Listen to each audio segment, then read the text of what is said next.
Or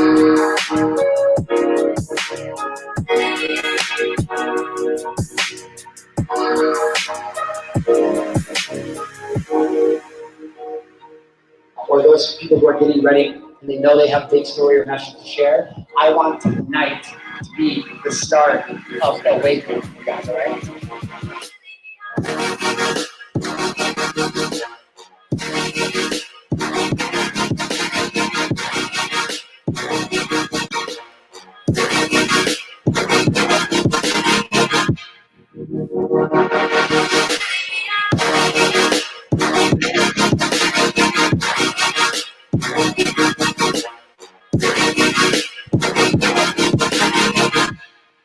Yo, what is going on, everybody? It's your boy Marshall live, and I am live. I am back today. It is Thursday. It is June 4th, and I am here with the co-host with the most, my man out in Ohio, Kyle Dillinger, repping gratitude over everything. Bro, thank you, talk bro. about Thank you over everything, man. Like, I had a day yesterday, bro. I've been having some days lately. How's life been for you, man? Life's been like we talked about a little all over the place, but overall, I'm constantly reminding myself, like throughout the day, like, okay, be grateful, be present, be grateful, be present, because it's so easy to get distracted. We lost Kyle. We'll get him back though. And so, you guys, in today's episode, what I want to share with you guys is what I've been doing to actually literally like ground myself, heal myself, figure out what it is and how I can literally show up in a way that's not only going to make me resourceful to be able to accomplish my goals and my dreams, but also is going to be able to spread positivity and love out into the world in a time when we need it most. And bro, I had a massive breakthrough yesterday, a massive breakthrough. I know I say that all the time, and it's like when I was traveling around and speaking a lot, I used to, like, I would be on fucking lives all the time. Like, oh my God, you guys, my life changed it today because I was going to events all the time in San Diego and the world was open and I'm doing all these things, right? So people would meet me in real life and they would be like, bro, like, come on, man. Like, you say that your life changes like your life changes like once a week, bro. And I'm like, yeah, motherfucker, because I'm the guy that shows up every day expecting his life to change that day. Like, you know what I mean? Like when you're the kind of guy, like you and I, and you put in the time, the effort, the work to create the success habits and the results rituals that we do, you know, then when you're able to show up like that every day, it's like, dude, that's the game changer, man. It's like that's like what really changes. But, you know, people watch our show and they're like, well, how do you guys have so much energy? And it's easy for you guys to talk about, you know, showing up and creating these habits and doing this and doing that. But how do we do it? And so that's what we're getting to the bottom of, bro. Gratitude over everything. How do we dial in? How do we be more like that? For me, well, I've been all over the place with it, but I've noticed, like, when you have the structure, when you have a set daily routine and positive habits, and you can notice when you are having bad habits, and you can take a step back and be like, okay, and reevaluate and constantly be doing that, so that you can always make sure that, like, it's like it's a fine line, because like what I've experienced, you end up putting a lot of pressure on yourself. So when you start to put the pressure on yourself, then the resistance, like that, the benefits of having that structure and whatnot, like, seem to balance in an opposite direction because of the resistance. So there's a lot of things that we can get into that we would like we've talked about, like journaling and things like this, like things that you need to be getting rid of emotions and to help that anxiety like leave your body, so it's not just like sitting in your head. For sure. I'm telling you guys, and when you start doing these little things that, like the things that Kyle are mentioning right now, like, that's when we're starting to get control of our mind. That's when we're starting to get control of our spirit, of our emotions, of our feelings, which then, you know, takes control of our actions, which then takes control of our results. And so, you know, for a lot of people, they'll be like, oh, Marshall, your life changes every day. Like, no, bro, I'm telling you, I had a breakthrough yesterday. And I had a breakthrough because I've done exactly what you just said, Kyle. I've outlined a system to my life where it's set up and it's structured, and then it creates a space every single day for me to be able to grow. And so, like, for example, you know, and I know, and most of the Gillen gang knows. And if you guys haven't joined our gang yet, literally, you guys, we're doing all kinds of gang activities. You guys text 833-222-2694. You guys text Gillen Gang to that number. You guys can join. It's completely free. It's just like a little online digital, like, club. It's a gang. It's a digital gang. Yeah, let's call it what it is. And we're about to have a crew.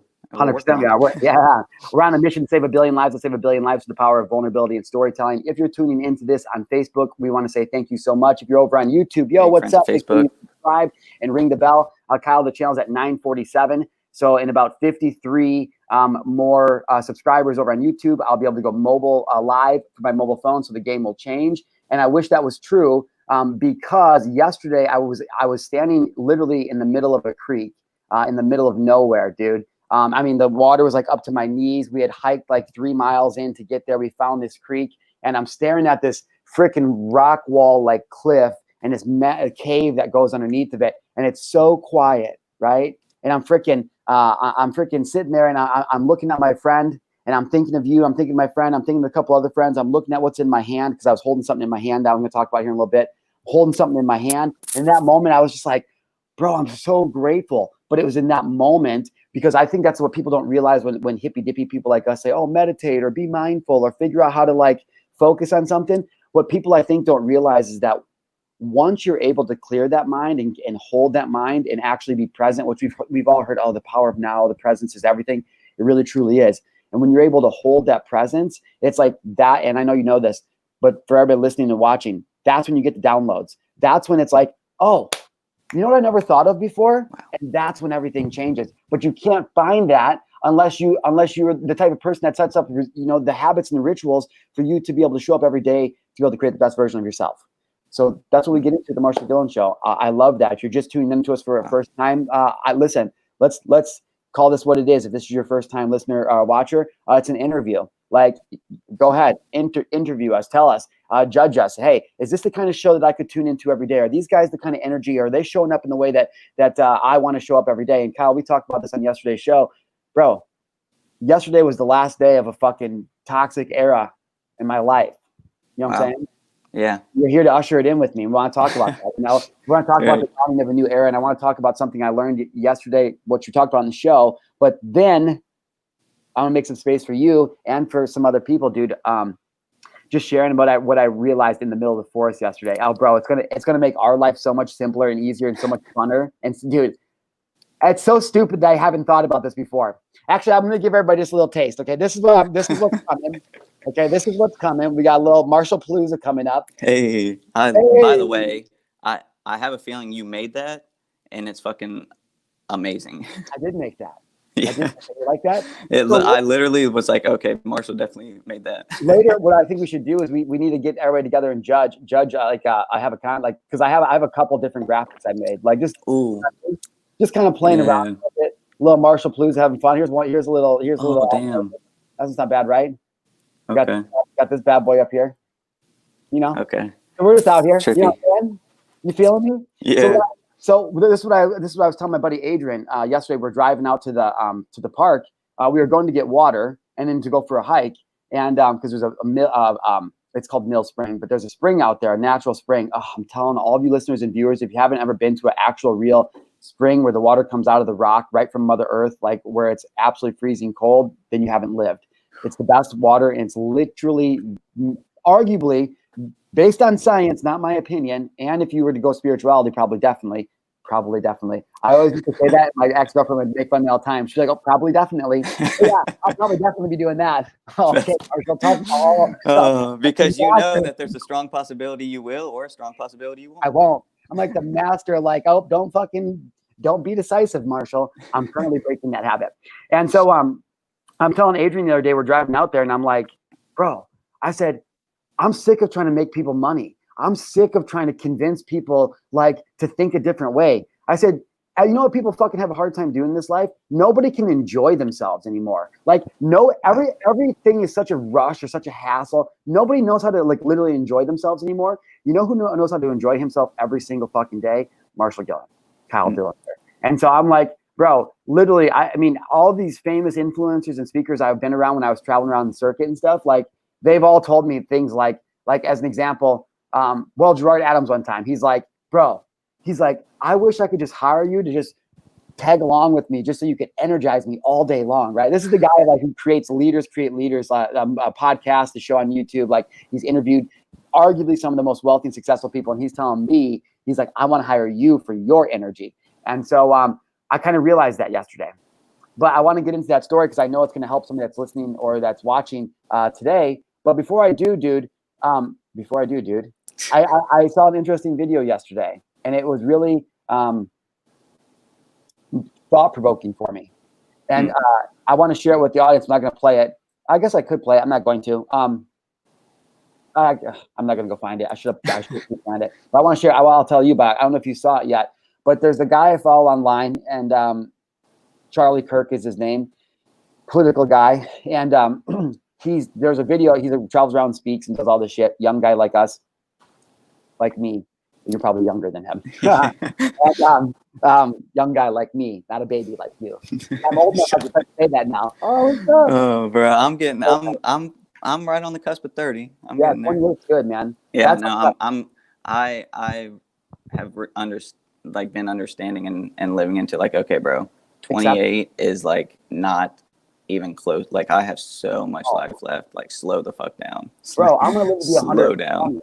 So I have like another 90 years to go. Hey, as soon as I kick the beaties, I'm gonna be right there up there with you. 100 at least. I love it. Let's go, bro. Let's go. And so I'm like, dude, he shares this video on his timeline. Now listen, this is gonna trigger somebody potentially, but I just like to have conversations. I'm no longer, Kyle, we talked about this on the show yesterday. I told the Gillen Gang I've been wrong for 4 years, and I apologized to the Gillen Gang yesterday for being wrong. And I said that I'm sorry for being so dismissive of all of you. Because I was talking to Adrian about this yesterday out when we were on our walk, because it's been bothering me. And I told him how I've been showing up. And I said, it's like, bro, I said, I've been so wounded for so long. It's like, I just feel like I have to go out and save as many people or Marshal Gillen, it doesn't matter. That's a story I keep telling myself in my head. And so it's like, I'll go out and say these things, and there's people like you and a lot of the Gillen Gang who's listening and watching right now, and they align with me. And it's like, I take them and I just kind of push them over in the corner. I'm like, oh, got them. Okay, I got them on my side. Okay, who else doesn't believe? Wow. Why don't you believe? Why don't you? Oh, okay, why don't you believe? Why don't you believe? Okay, and it's like, because the programming in my mind, I'm really trying to help people, but I'm not showing up and helping the people who actually believe and support me, who love me. It's like I'm just, hey, thanks, guys. You know what I mean? And it's the same way that I've always approached sales in my life. Very like once, dude, when somebody buys from you once, they're like 48% more likely to buy from you for a second time.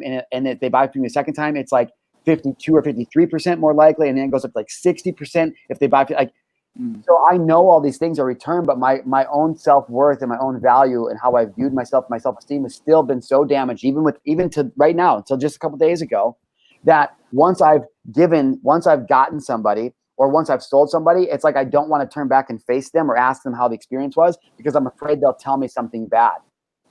And so I'm like, after I make you believe, I don't want you to possibly tell me, oh, you're wrong, right? It's like a fear or something, like subconscious programming. And so yesterday I was telling the Gillen Gang, yo, I'm sorry, guys. Like, I'm no longer going to give a fuck about proving anybody, like changing anybody's mind. I've been trying to change everybody's mind. And the same things I'm sitting here preaching about I'm literally doing, just in a different sense. And so that's why that's why we do this show. It's like we're trying to save the world with the power of vulnerability and storytelling. And so, dude, I just wanted Billy for a Billy. Let's go. A Billy for a Billy, bro. And so I did. Like, this is part of what I want to get into. But this is the thing that Charlie Kirk shares on timeline. Okay, he's sitting on stage. He's at a college. Obviously, it's just a 1-minute clip. And there's I have your set young Latina woman, probably 21 or so, and she's on the mic. And she's very nervous. You can tell. I mean, as a speaker, professional speaker who teaches people persuasion and influence through communication, like language and speaking, I'm watching her, and God bless her heart, because this guy is like the sharpest tool in the shed in the political arena. Like, there's just videos of him, of people saying that the best arguments to him, and he's like, in a calm way, he'll just say nope, and he does it all with statistics. He's like, the numbers don't lie about anything. Like, just go look at the statistics, not the narrative. And again, I'm not here to debate this, but he framed something interesting. He goes, we don't know that Derek Chauvin guy was a racist. He never said he was. He could have just been some fucking angry guy who killed a guy. But we don't know. And so all of a sudden, all this stuff incites. And so again, I'm not saying he is or he isn't. We're not here to debate that. I don't care anymore. You guys go do your thing. I'm just saying, like, wow, straight facts. That's an interesting perspective. You're right. Like how we're always so quick to judge before we actually read. It's like the headline society we live in. Read the headline, but don't read the contextual, the article that has the context in it. And so that's essentially what I was doing. And so I'm like, bro, we've got to make a change in the way this is. And I'm watching this Charlie Kirk video, and this girl's going to him, nervous, really like, okay, I'm going to do this. And she goes, I want you to acknowledge, that's how she starts off. I want you to acknowledge that for as a minority, like it is harder for me to be here in college than it is for white folks. And he goes, and she's like, I want to hear you acknowledge that. And he's like, first off, great question. Super glad you're here. So time out, just so you guys know, in the NLP and speaking world, like what he's doing is he's affirming her, right? He's like, he's affirming that he's there and he's giving her space and respecting what he does. And he's affirming her. So he's like, hey, I'm glad you're here. That was a great question. Because literally, you guys, just those little things, just something as little as that is like an art to communication when it comes to relating to people, because now they're willing to put their sword and their shield down a little bit. So anyways, he says, great question. Really glad you're here. I just have 3 quick questions for you. Okay. And she's like, okay. She goes, did you graduate high school? She goes, yes. He goes, and I'm assuming you don't have any kids yet. She goes, no. And he goes, I'm assuming you went to college because you're here. She goes, yes. He goes, 3 great decisions that have nothing to do with race, nothing to do with gender, nothing to do with anything else. Yet it's not a race thing. It's a who makes good choices in life thing. What kind of decisions are you making? Like, yeah, I believe that there's a thing called white privilege, but I have had it just as equally as hard in my journey as anybody else. And so it's not necessarily, I just made better decisions than people. I'm not in jail. And I'm not dead because I've made good decisions in my life, not because I'm white or black or yellow, because I'm a human being who made good fucking decisions. And that's it. Like, right. People can say whatever they want. Now you made your decisions based off previous experiences and like, you're like, oh, I'm not going to do that shit this time. Of my society. Okay, there we go. You know what I'm saying? And right. So people need to have a blueprint to change. So if nothing changes, nothing changes. And that's what I mean. It's like all this stuff is it's nonsense. Like, when is enough enough? Like white privilege, racism, black, like we're going to talk about all these things. But what I wanted to say real quick though, dude, is that it's interesting because I'm out here my life is changing. Meanwhile, cops are being killed all across the nation right now. Mainstream media is not reporting that. They're not reporting David Dorn, the honored, the highly decorated retired police officer who was shot in the stomach and then bled out live on Facebook, live like a fucking movie, was just laid out. Now patrolling as a security guard for a pawn store in St. Louis, just doing his job as an old guy. He should have been. It was like day 5 of rioting. That motherfucker shouldn't have been down there defending a pawn store, but that was his job. And David Dorn is an honorable man, and he had 60-some years living in that badge, breathing that. You think that man was going to stand down from his post? Nah, not even for a pawn shop. And then some black guy shoots him on camera fucking in the stomach. A black on black crime. Media doesn't pick that up. Nobody's protesting for David Dorn. Because it doesn't fit the narrative. It doesn't fit the narrative. A black guy kills a black off-duty cop. This is just statistics too. Black males kill more black males than white males, cops, and Hispanics kill black males combined. That's a fact. So we got to be careful. I'm for all communities. One love, one people. Right. I love everybody. I am 100% with you on that aspect also. Yeah. I'm just saying numbers. And I'm not saying there's not a problem. I'm not going to say that now. We're steering away from that kind of show. But I'm just saying those are the numbers. And so it's interesting, the narrative that the media can control. Kyle, we've talked about this last couple of episodes. Right. There's 10 companies basically in the world that own, in the United States, that own all the media. You can see them here for the television, and then you can see the 4 over here for the online media. So we have basically, I know there's boards of directors and yada, yada, yada. Essentially, there's 10 people that are running the 100% of the media that everybody's getting. And so it's very, very interesting because when you start digging a little deeper and doing a little more research, you're going to find better answers. And so the only thing I want to say before we go to a quick break and come back and really dig into this is I wanted you guys to have an opportunity to start to expand your minds, to just open up, to not close everything down. But if you're waking up in the morning and you're not happy, or something doesn't feel right, or you're angry, or you have rage, or you're so exhausted and stressed out by what's going on, like, I'm going to invite you, right, to start to try to expand your mind and really get a bigger picture of what's going on. Because the more information you have, the better decisions you can make. And that's the difference in America. Facts. America was built for fucking entrepreneurs. If you don't want to better yourself, you should literally move to like a socialist country, like Sweden or something. Like you'll get the same as everybody else. You'll go to work the same hours. You'll get free education. You'll get free health care. You'll give away 50% of everything you make in taxes, but everything will be equal and at level playing ground. And if that's what you want in life, if you want to go back to Africa, like I've been seeing so much of the black community say, then you guys should, not you guys, not one race, but those people who are like, fuck America. You know what? Those are the same people that are protesting in the street. And if you don't like it here, you should leave. Not because I don't like you, but because if you're that unhappy, then go make yourself happy. If you think life should be equal, then more equal than it is, then go to a place that does that. But trying to change a machine that was literally founded and predicated on breaking away from oppression in religion, in finances, in health, in education. America was founded on the fact that we broke loose and wanted to have more.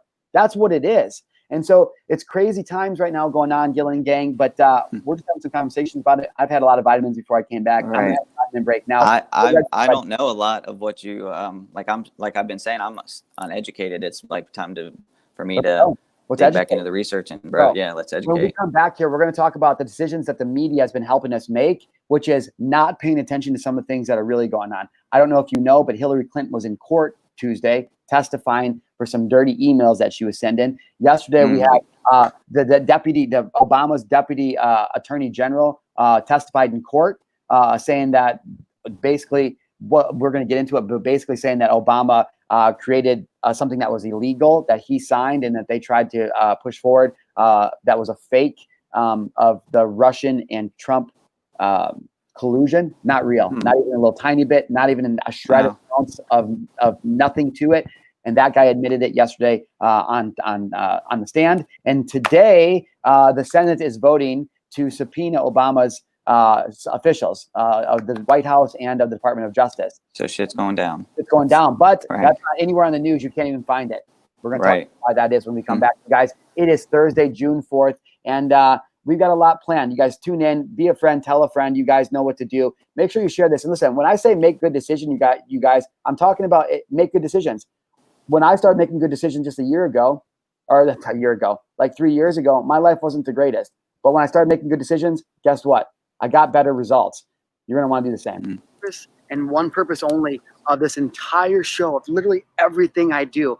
And depending on how long you followed me and how deep you know my content, you're going to learn that the number one thing that I'm here for is you. I'm putting in the work so you guys have the steps, the tools, the resources to get to work and have success when you're ready.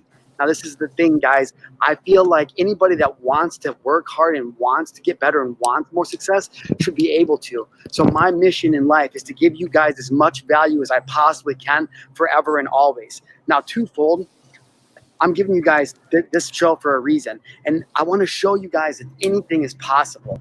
Anything, right? And I'm going to take away all the excuses that you could possibly have, because I'm going to show you guys from ground zero I'm going on exactly how to build a career using social media. Now, this show could end up being me falling flat on my face, but I don't think that's going to happen. So my goal is to become a paid public speaker. I'm going to use my past experiences. I'll tell you guys more about my story as the episodes continue, and we're going to see what happens. You guys, I'm going to show you the power of social media, the mobile phone, and how in 2017, if you have enough will and desire to do something in life, you can do literally anything you want to.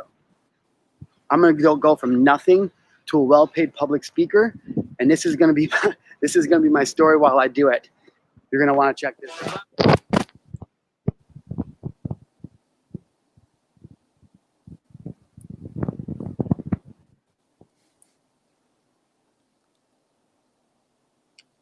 Yo, what is going on, everybody? Welcome back to the second half of the Marshal Gillen show with Kyle Dillinger. Bro, I forgot to put music back to that the last part of that slide again. Listen, this is why when we're the number one show in the world, well, when everybody else knows that we're the number one show in the world, you're right. We got to have somebody producing this shit for us. 100%. Got too many balls. That's what you do. You juggle. Literally. Just juggling too many things. I know a lot of viewers and listeners that tune into the show, bro. There's a lot of things they feel like they're juggling in their life too. And it just like seems like 2020 that no matter where we go and which way we turn, it just keeps shitting on us. And it's terrible. It's we talked about this before, like it's really bringing out everybody's like insecurities in all of the identities they have, you know, financially, what their purpose is, what they stand for, what they believe. Like, it's fucking crazy right now. Like, what have you been out? Where tell the people where you're at and tell us what's going on where you're at. I am right now. I'm in Sharonville, Ohio. I stay in Fairfield, Ohio, which is like within 20 miles of Cincinnati. There's like I first of all, I've been staying off of the media for like just we've talked about like not feeding in anger and all that stuff. So I hop on very scarcely, like barely like 30 seconds a minute at a time, and I have to get off.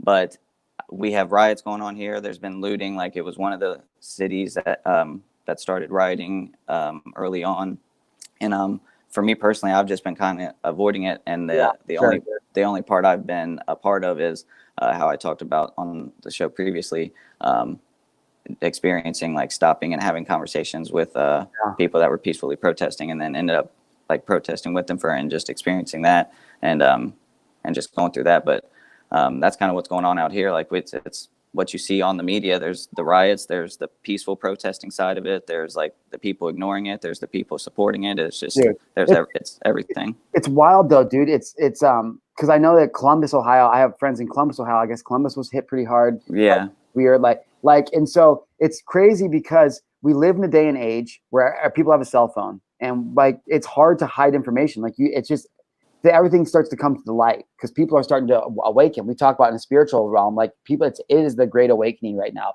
100%. Yeah. It's literally it's a battle of good versus evil. We've been talking about this literally, bro, for months. Like, for months before the pandemic. It's like, yo, there's a battle of good versus evil. We can feel a shift coming. And all of a sudden it was like, whoa, fuck. And we kind of lost track of everything. And now that we're here, we're like, us spiritual leaders and healers, and we're looking back and we're like, oh shit, this is what we've been knowing was coming. But we were so caught up in the energy. Oh, wow. Like, it's been hard for us to kind of disconnect. I mean, I know a lot of have, but it's brought a lot of emotions up, and even us healers too. You know, I talked about that the other day. A lot of people saw the video I posted, and it was just straight anger and rage. I had a lot of people even reached out to me last night still and going, bro, if you really need help, like, you look like, you know what? I'm not going to explain myself to them because I don't need to. If they liked me and they really cared, they would tune into the show. But to the Gillen Gang who might see that and wants to know why I didn't respond, or you maybe are wondering, like, why Marshall, you were so angry. I feel bad. Like, do you need some help? Is there something wrong? Yeah, there was something wrong. I was living a lie because I was constantly, my biggest limitation is that people questioning my integrity.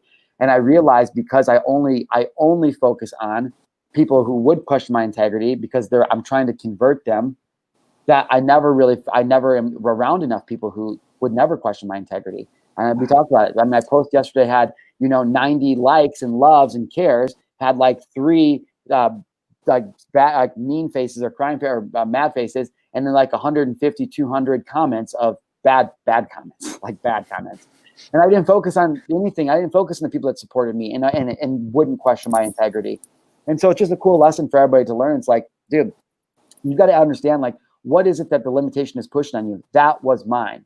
And so I going forward, I'm going to make that turn, make that focus. But a lot of us are having a hard time doing that. And so you've got to understand that the media is really playing into that. You go, well, that's not true. Well, you know what?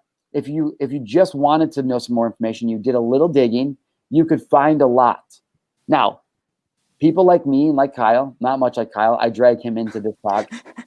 But people like me, willingly, yeah. I post the information, not because I want to be right or I need views, but because I'm obsessed with the truth.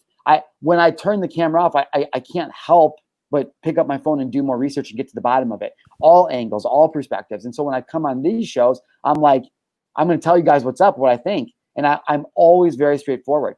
So when people, like yesterday, if you guys go to my All Lives Matter post, you'll see this a Josh guy who he was a videographer that I was in Thailand with, and cool enough guy, like cool guy, and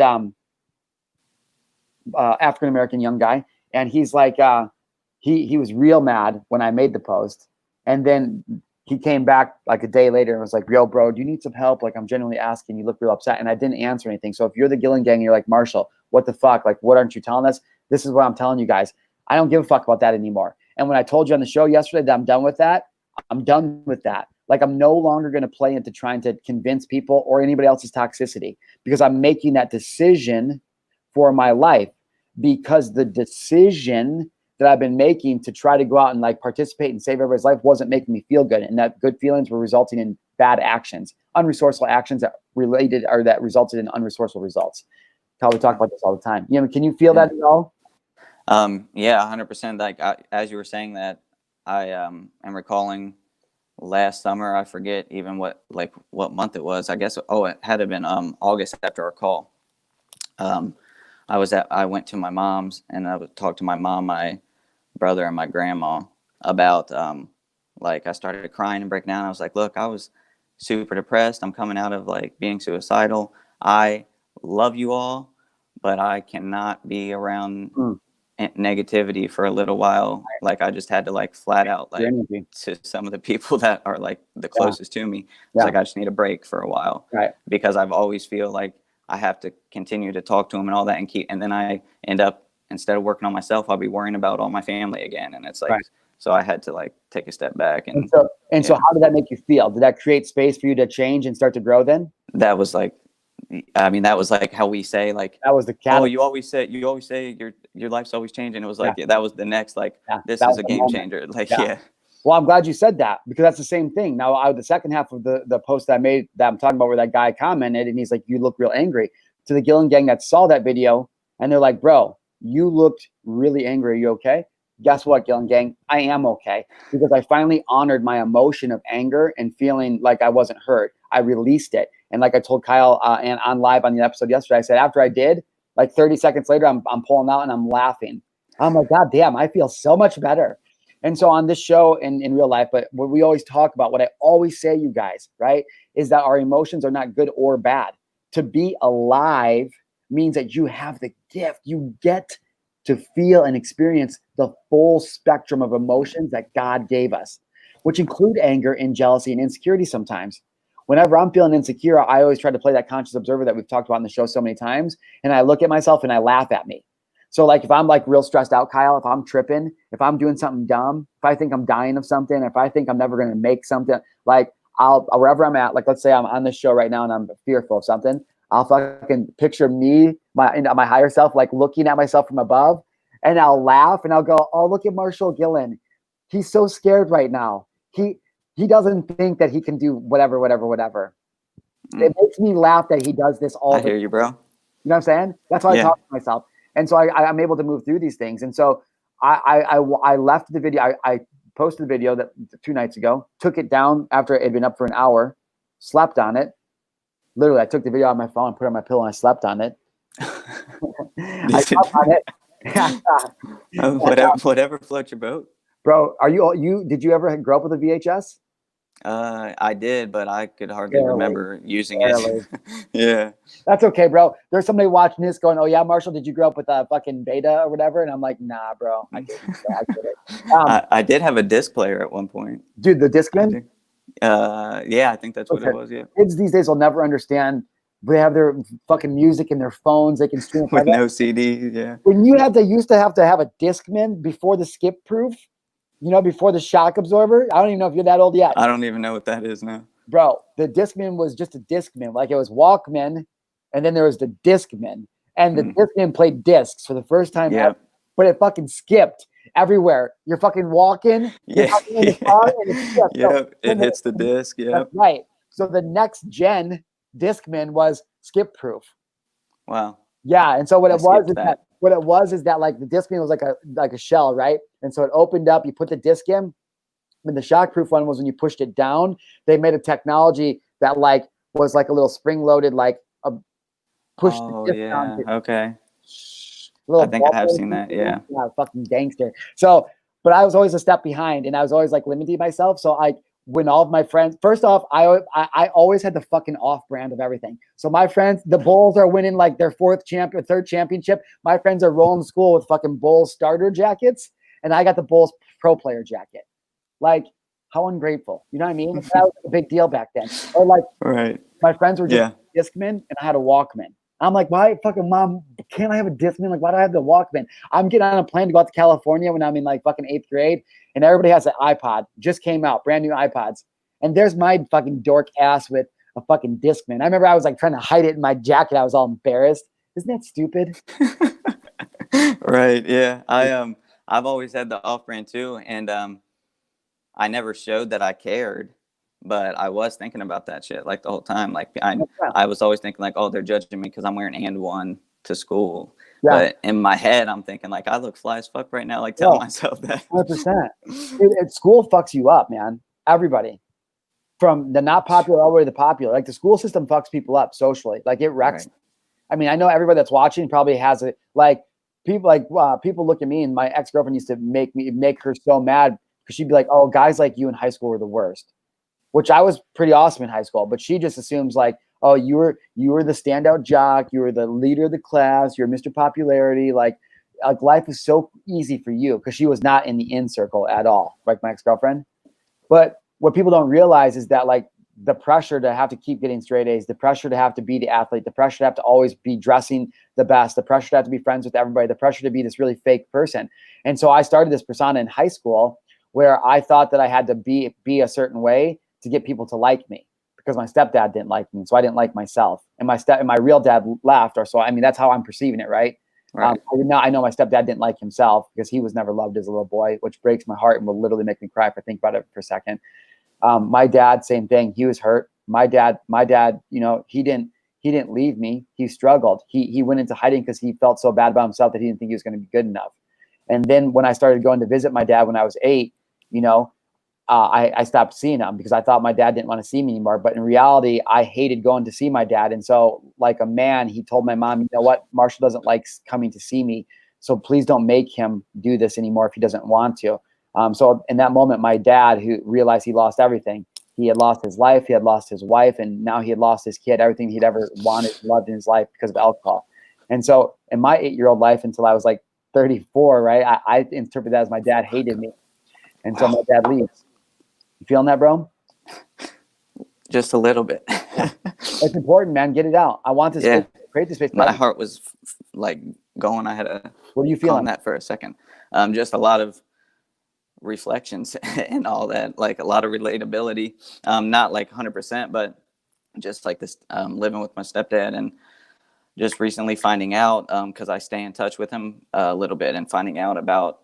I literally just found out about like his mental, that he's been feeling from a young kid, being young child, that I had no idea about. So I had all those years of hate towards him, and then find out like he went through it. Yeah, like, and that's what I'm saying, you guys. This is the generation. This is what perpetuates. This is how what if nothing changes, nothing changes. And so for me, you know, looking back and relating back to Kyle, it's the same story, just different details. Like my stepfather and my father didn't believe in themselves because nobody ever taught them how. They didn't have a blueprint. And so it's not necessarily a black versus white versus, like, it comes down to making good human decisions. But I am highly aware and accepting and understanding that not everybody gets to start with the same like circumstances. And so some decisions are like, I didn't grow up in the ghetto where my mom was in and out or was a drug addict, or where we was 10 of us in one home, or where we were on a state. Like, I didn't.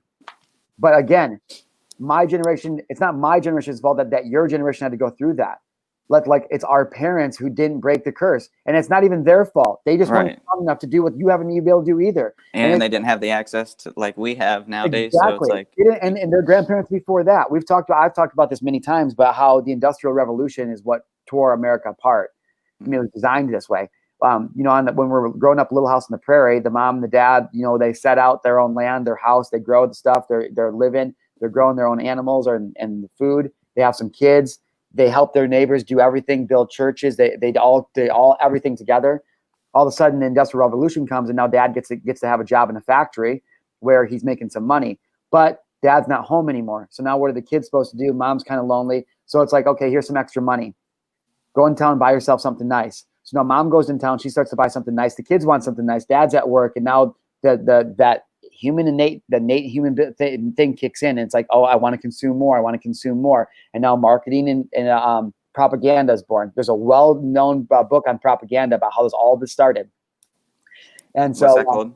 I can't remember the name. Oh, okay. We'll have to look into that. Yeah, I was trying I'm to. interested. Did you see that? If you hadn't called me out, I would have been like, I would have slid right through it. I know, my bad. I was just interested in what it is.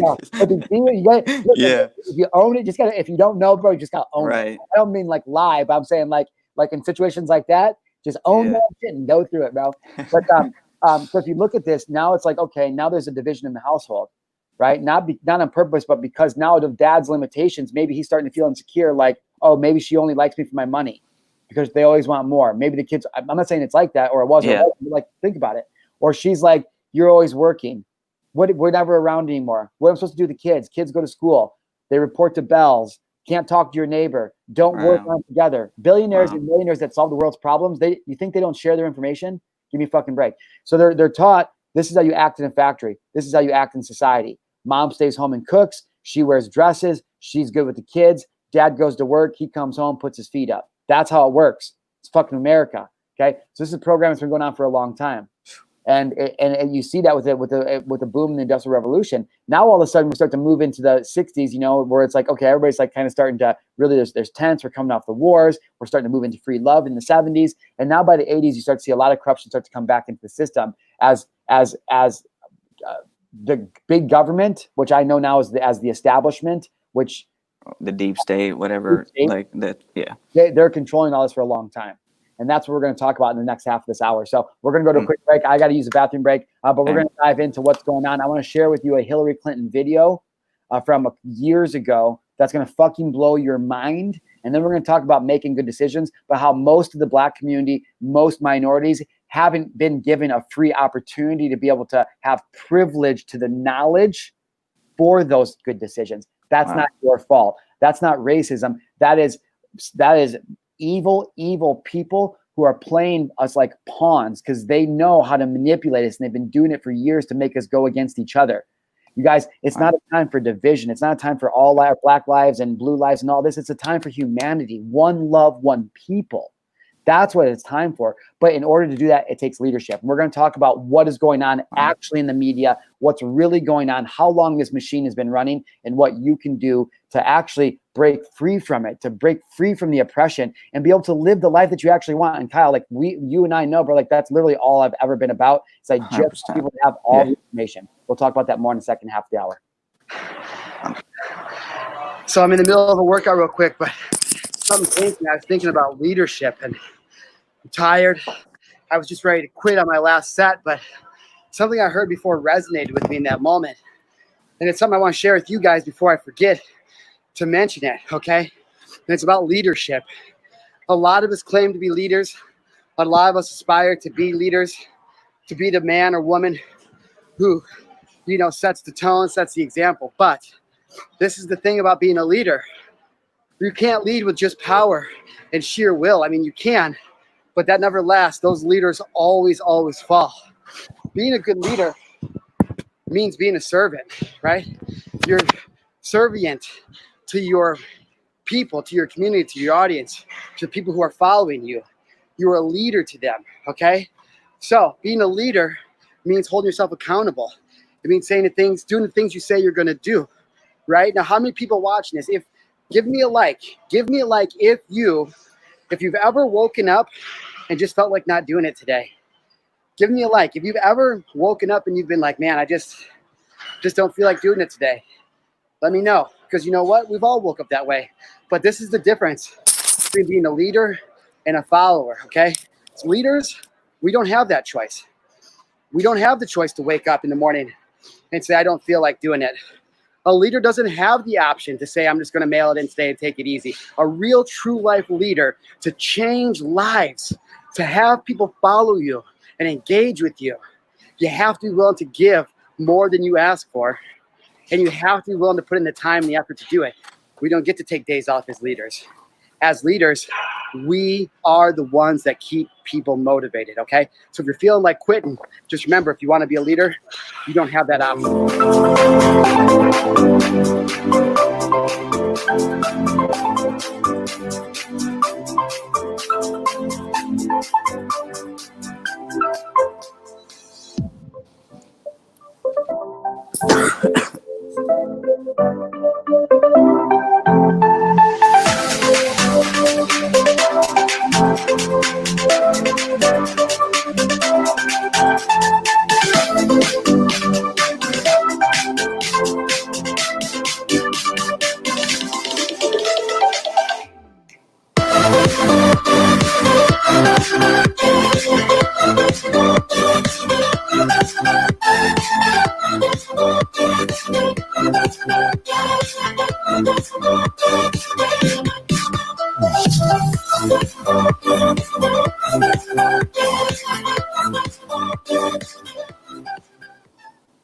Bro, obviously I'm biased, but I'm telling you, dude, that one love, one people, one love, like I fucking love that. I love that apparel. Yeah, I barely got a glance. Oh, it's right here on this. I used to use your tagline for a while, and I'm trying to think back of like when that stopped and why I stopped. But I love it too, and I'm about to get back to that. Yeah, dude, it's I invite myself to get back to mine. that. I didn't. No, think, I know. Yeah, I align with that. Yeah. Yeah. It belongs to everybody. It's like the Gillen Gang. It's just like one love, one people. Like that's it. That's what I believe. You guys can believe whatever you want, you know, or you guys can tune in and kind of get some more perspective on what we're sharing, what we're learning. You guys, thank you for tuning back into the second half, the second hour of the Marshal Gillen Show with Kyle Dillinger. It is June 4th. Listen, we're just I need an avatar. the bottom of shit. What's up? What do you think? Do I need an avatar, or do we stick with Kyle Dillinger? Dude, that's you, bro. I had to make Marshal live because I was scared 3.5 years ago when I started. I was scared. Like I wanted to be a speaker and I wanted to be an entrepreneur and I wanted to, you know, work from my phone and be able to have freedom and set up these things where, like we talked about in the first half of the show, I said, I set up my dream life where it's like, listen, I wake up basically at 6 every morning. I have like an hour of my self time. I get a quick workout in. I do my pre messaging and I message and do all the stuff, set up the show. We do a 2-hour streaming live show where I try to give as much energy and value as I possibly can every single day. So somebody can like we say all the time, listen, yeah. Don't worry about missing the show. If you miss the show, that's cool. Like we're going to come live every day. And I promise you, like, sorry, I'm not sorry. Like every episode we do is fire. Like there hasn't been one yet where I'm like, man, you know what? That kind of sucked. I've been like, bro, fuck. Like that was right. Good. Even with me being nervous, and I can see myself being nervous, and like if I watch a clip and I can see the nerves, but I still think they're amazing. Like point blank period. You're the perfect character for this episode, for this show. Thank you so much. You know what I mean? Yeah. I mean, I don't mean that in a rude way. I mean, like, seriously. No, yeah. Yeah.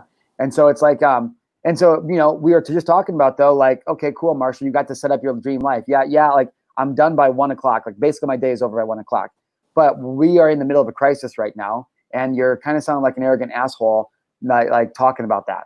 Okay, cool. Listen, that may be your reality, but that's not my reality. And I'm not going to, I personally, I'm not acknowledging that people, that's not going on. What I am acknowledging is my right and my choice to make good decisions for results that I want in my life.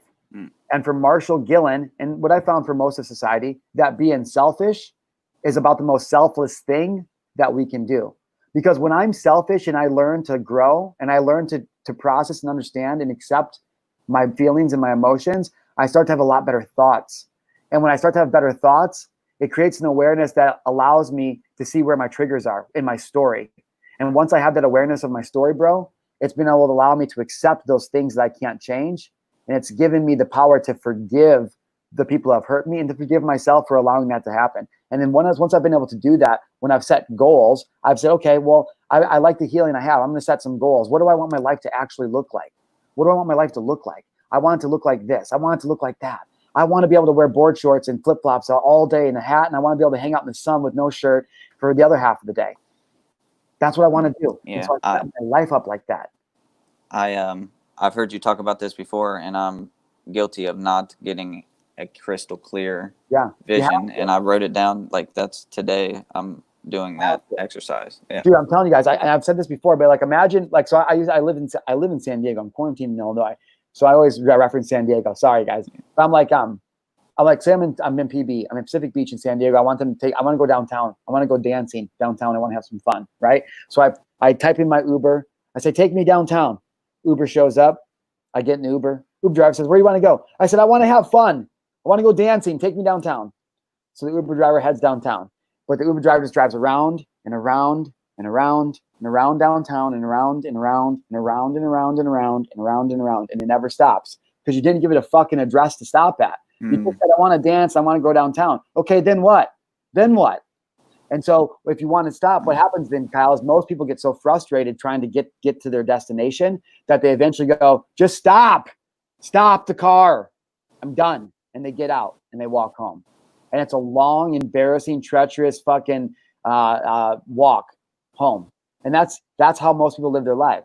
But when you get clear and you make a decision, you know where I want to go? I want to go to San Diego Dance Hall at 123 Main Street. Take me there. And when the Uber driver takes off, even if there's a detour, an accident, it doesn't matter.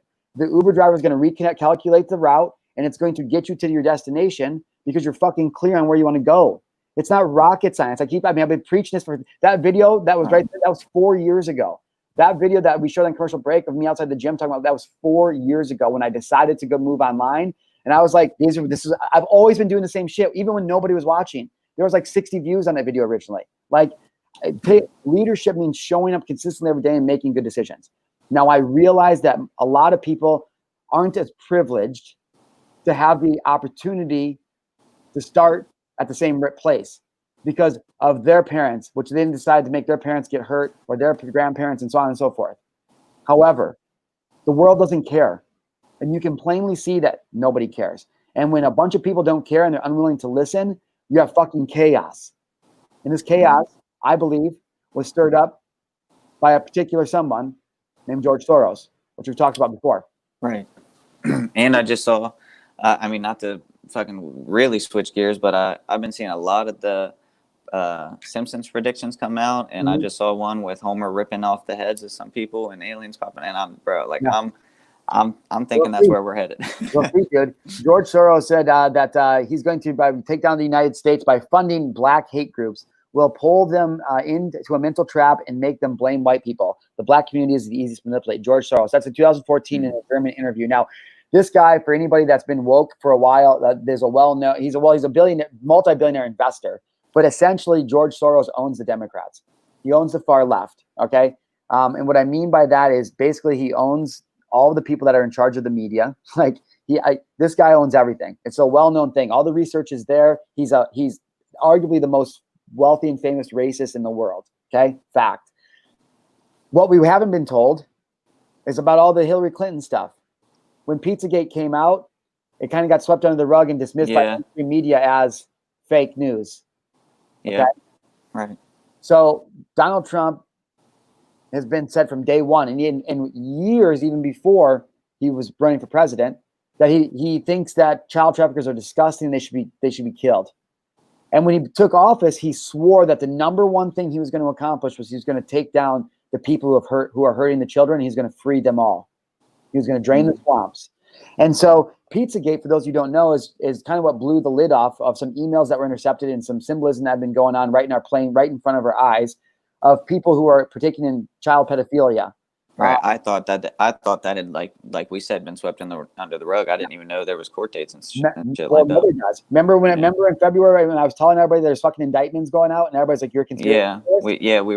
I was getting the same, like nobody was like hating me on it, but nobody wanted to talk to me about it. Yeah. So I just okay. All kinds of indictments been going out. So this has been playing out and people have been talking about it for a long time. And so people are gonna have an opportunity to get woke. But first, we got to understand that as Americans, as a human race, we can't divide over something as silly as fucking race, as silly as religion, something as silly as gender, something as silly as what hood you grew up in. Like, fuck that. You and I, Kyle, we was like reach one, teach one. Like, you and I are the kind of guys who live our life every single day that we've become aware to a point where we are unplugged from the media, we're unplugged from the fucking matrix. And we are a growth mindset where we realize the better we make ourselves, the more we can reach down and help more people up. It doesn't, and we don't see a race or a color. Wow. And so for other people to try to drag us into that, we're not about that. Look at my boy out here, Albert. He's out in Atlanta. He's feeling us too. What's like up, brother? Same thing. You know what I'm saying? And so it's not a race thing unless we make it a race thing. And it's people like George Soros. It's people that are doing these terrible things, that are funding these terrible habits. He funds Antifa. Antifa has already been shown that the people that are arresting at these protest sites are not the people that are peacefully protesting. They're the people that are going in and inciting riots. They're paid actors to go in, bust in, this is all known, proven. Mainstream media and fake news is not reporting this. They're getting bust in, and they're not from out of state. They were hired to go there and just be destructive. I was sharing things on my Instagram about pallets of bricks just in the middle of the sidewalk, randomly, no construction. Here you go, rioters. And so what happens when you put a bunch of fucking people that are destructive, and you have a bunch of peaceful protesters who are trying to defend their name, which is an amazing black community, saying, hey, because it's mostly Antifa's a lot of white people. A lot of the hate and looting is coming from a lot of white people. Yeah. So the black people are like, yo, you're giving us a bad fucking name. But what happens then? When push comes to shove and you're in your face, everything breaks out. But the straight chaos. 100%. Mainstream media keeps reporting that it's peaceful protests, and it's some Donald Trump thing, or it's some trumped up fucking narrative that it's all peaceful. It's all peaceful until they do whatever they do, right? It's not all peaceful. David Dorn got fucking gunned down on Facebook Live and bled out live with some kid standing over top of him going, he lost his life for some TVs. That decorated man, that honorable man, that's the last thing that his soul got to experience in this realm before he left. Is that what David Dorn deserved? No. Fucking mainstream media is not sharing that. Okay. Why? Because the mainstream media is owned by George Soros, the most well-known racist. We showed this out of the graphic the other day. This is how we're all being played. They divide and conquer. This is simple 101. This is how war is done. If anybody that knows war, this number one strategy of war is divide and conquer. Wow. Or spiritual warfare. That's literally what's been going on. It's been going on for ages. It's been going on for ages. And so that's all we're here to fucking talk about. It's like, yo, dude, like you guys should, I'm just giving you guys an opportunity to change the way that you're perceiving your reality. It's not that I don't care about what's going on. It's that I know that my energy is best served. I know Kyle knows his energy is best served by not feeding into that, but instead going, I'm not going to argue with people to change their mind. I'm just fascinated by what's going on. I want to share it with you guys. Just like when I was fascinated learning about leadership 4 years ago in that video, I wanted to share it. Kyle's here because he fucking feels drawn to something big. He's like, well, I want to be part of something that's going on. He doesn't know why, but it's a feeling, it's a connection him and I have in our hearts. Like we can't explain it. It's just my brother. And so it's interesting, right? When you actually a little bit. Now I want to show you this video real quick, bro. Check this video out. Now this is from Hillary Clinton years ago. And people may not understand that this is all connected because the child pedophilia is also connected to a Hollywood child pedophilia ring, but also a very satanic Hollywood ring. And where you start to realize, bro, that if you don't buy into the system, you don't get to be famous in America. Nobody gets to be famous unless they say so, because they control the narrative 100%. I wouldn't be surprised if this video got deleted, to be honest with you. Yeah, I guess thinking back about it, once I kind of figured this out, which I can't even pinpoint, but I mean, it had to be around when I was like 18 or 19. And then I became that conspiracy theorist and never talked about shit. And, but yeah, I think that's around when I started to realize that and try to disconnect from it. And, but I've just never talked about it. And I even avoid the information now. As what I'm realizing, that's why I haven't been researching it, because I just am so unaligned with it. I just push it away. But in reality, it's we need to keep educating ourselves and updating. Let's look what's been going on. I mean, look at the crazy shit that happened. I didn't even know that she was in court. Exactly. Right. The coronavirus. Come on, man. I've been telling the science and statistics of it since day one. Said this is not real. Now look, all of a sudden when it starts to prove that it's not real, and none of the numbers and things that were said, all of a sudden it's like, oh my God. Ahmaud Arbery was gunned down while he was jogging by racism. This is the problem. Trump is the problem. Trump is the problem because he allows racism, because he's a racist. On what grounds? If you go look at what Trump has done for the African-American community, if you go look at what he's done more than any other president for the African-American community, than any other president ever since Abraham Lincoln, who freed the slaves. So that's a tough order to beat. But go look at it. It's not about, I just want people to have all the information. That's it. And so when you start to realize all this stuff, and it's like, okay, so you've been hearing about the satanic Hollywood, you've been hearing about the pedophilia child ring and Pizzagate, Jeffrey Epstein. Yeah. Yeah, you've been hearing the Clintons. If you go research every single, dating back to the early 80s, every single person that's ever going to testify or possibly bring the Clintons down or who has turned on the Clintons winds up dead. All of them. Yeah, like that's 100% of them. and then they started to correlate the coincidental suicides while shit was happening. Like the Gates Foundation and the Clinton Foundation, well known to people who are woke as maybe two of the most evil entities that exist in this world. I could see it too. Yeah, they just their presence. Check like this before out. You.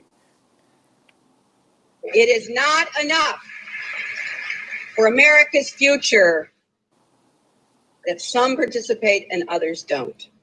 We have been given an extraordinary blessing. And at this moment in time, our country needs us. And we need people like George Soros, who is fearless and willing to step up when it counts. So please join me in welcoming George Soros. Well-known racist and founder of Antifa, creator and founder of Black Lives Matter, a movement. It is the first time that I feel that I need to stand up and do something really and become really engaged in the electoral process in this country. So he's sitting right there, and as the Clintons usher him in, these are really brilliant people. You have to understand, you guys. These are really smart people who know the power of persuasion and influence. Okay, and so why is this guy being ushered to sway the electoral process? I mean, everything, Kyle, we talk about this all the time. Everything these people are doing, they're literally saying. Bill Gates, 2015 TEDx talk predicts the coronavirus. Everybody has all the patents to the vaccines and all that. He says says out loud in that fucking interview, by 2000 and whatever, what was it? By 2020 or no, fuck, I can't remember the timeline he said. What was it, bro? Was it by 2020? Now I know. Yeah, I can't even. I don't know what it was. It's been so long since I saw that video. By a certain amount of date, we should be able to decrease. He says it out loud. So yeah, I've seen the video. Yeah, he blatantly admits. He's like, he's able to decrease the world population by up to 15% with advanced vaccines and viruses and things like this. Says it out loud right in front of everybody. God, Marshall, usually I can recall these things really well. But I just I'm just the more you know. We showed this the other day too, bro. Like the New York Post, fake news. Right, the way they frame it. Yeah. The way they frame it. Okay? Not a bunch of redneck racists. Actually, brothers in arms. The media does this. And then people choose, they make a decision to feed into it. And so I don't care about being right, dude. We always talk about this, bro. Nobody cares if you're right. You guys, nobody cares if you're right. So why don't we all just get along? And I know you're like, oh, bro, like, yeah, Marshall, but you don't no, you don't understand. What you're manifesting is also manifesting you. That's just energetic. And so, bro, we talked about unplugging from that. And so I just wanted to make some space for you guys to have an opportunity to go, you know what? Maybe there is something else going on because the coronavirus all of a sudden just disappeared. Like President Trump's been saying it would. In February, he started saying that. One day, like it's going like a miracle, it'll disappear. He's been saying that forever. The invisible enemy. And then the people have been trolling him, haters. Oh yeah, you're the invisible enemy. You're the virus. No, motherfucker. It's the Clintons. It's the Obamas who are in court today. It's the Obama administration is being. Nope, that doesn't sound right. I want to make sure I'm fair. The Senate is voting on giving subpoena to Obama's officials of the White House and the District Department of Justice today. Oh, okay. His attorney deputy was in court yesterday, and basically, he did testify and admitted that what was being done was wrong, and that the Russian Trump collusion was completely fake, not real at all. Designed to for the Republicans to lose the seats so the Democrats could have the House. That's what's happening right now in America. They're trying to steal the vote. America burns to the ground as they turn us against ourselves and try to burn us to the ground. It's being orchestrated. We're being played, and most people are feeding into it. And so that's why I'm just not going to go to debate with people. This is what I know. And that's why I ended up I stopped talking about it because I realized people are just still getting their information from the same media sources, so the conversations go nowhere, and they're not open to listening to other points of views, or even acknowledging that what they believe could not be correct. When I'm like, at any point, like, my opinion can switch upon new information, and like I feel into different things. You're open to that. Right. You're not romantic about being right. You're romantic about experiencing life and continuing to grow, like a fucking tree or a vine. It just keeps growing and growing. Like, that's how life works. The universe is expanding. Wow, that's a good way to put it. Yeah. And so it's like, bro, it comes down to making good decisions. And so I can't solve racism. You know what I mean? Like, I can't. What Kyle and Marshall can do is we can give people a space every single day, like we do Monday through Friday, 9 a.m. to 11 a.m. Central Standard Time every day, on YouTube, on Facebook, replays on all the podcasts, right? What we can do is we can just set up and have a conversation and just create a space for people to invite people, a safe space, not to argue, but to ask legitimate questions. You know what's really been triggering me, Marshall? You know what's really been triggering Marshall or Kyle is this. Can you help me understand this better? Because it makes me mad right now. Yeah, let's talk about it. I would love to help you unpack your anger and rage. I don't know why that's my gift. It just is. Something happens and I look at it and my brain goes, oh, this is what's going on. It's because of this deep-rooted issue. I can just see it. I don't know why. And that's all we want to do here, guys. So we're going to go to a quick commercial break. I got to take a potty break. I'm going to fill up the coffee, and not as I need more, you guys can tell. But when we come back, we're the second part of what we're doing, and what we decided we're going to do going forward yesterday live on air was that we're going to start giving people a blueprint on how to change. And in order to do that, you've got to have the right information. You got to be in the right room. You got to be with the right people. And that's what we're trying to be here, Gillen Gang. And I'm launching something new. People always say, yo, Kyle, yo, Marshall, I would love to hang out with you guys. I know, dude, I told you that the other day. People literally tell me that. They're like, Marshall, I would love to hang out with you guys. And so I was like, I finally stopped fighting it, bro. And I'm bringing back a party called Marshall Palooza. Now, when I say bringing back, I say bringing back because you've thrown one before. It started when I was 18 years old. Wow. Okay. Started when I was 18 years old. And as a matter of fact, it started with a whole bunch of state cops showing up and trying to take about 150 underage kids to jail. When we come back next hour, we're going to talk about Marshall Palooza, how it was born, what it's doing, and what we're doing to actually take action every day to help make the world a better place as good as we can. Wow. Yeah. You know what I'm saying? Facts. And it starts with realizing that you have a fucking TV in your hand. You are a broadcasting station. And once you realize that there's channels in that broadcasting station, you can change your life. You guys, this is the Marshal Gillen Show with Kyle Dillinger. We will be back at the turn of the hour with, it's already been the turn of the hour. We'll be back at the short break. Love you guys. Love y'all. Y'all make it too hard on yourselves. Entrepreneurs, you guys overcomplicate everything. It's simple. If you guys want to know how to make money online, you have to think about the tools and the resources that we have available to us. So think about it. If you think of a platform that distribution happens on, like a radio or a TV, right? And what used to happen on the radio or still on the TV, right? You have a TV. That's the thing that gives distribution. And then what do you put on the TV or the radio? You put shows on the radio, right? You put content on the radio.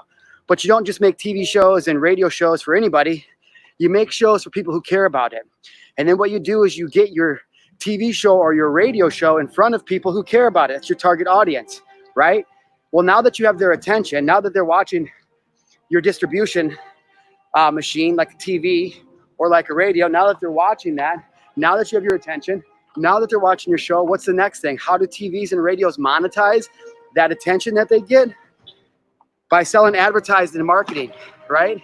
They run commercials, and those commercials are what pay people. That's what pays the TV station. So what they do is they use their distribution tool, the TV, the radio. They go out and they make shows that people are going to care about in a specific audience. They run that, and then they run commercials to these people, and they sell them stuff.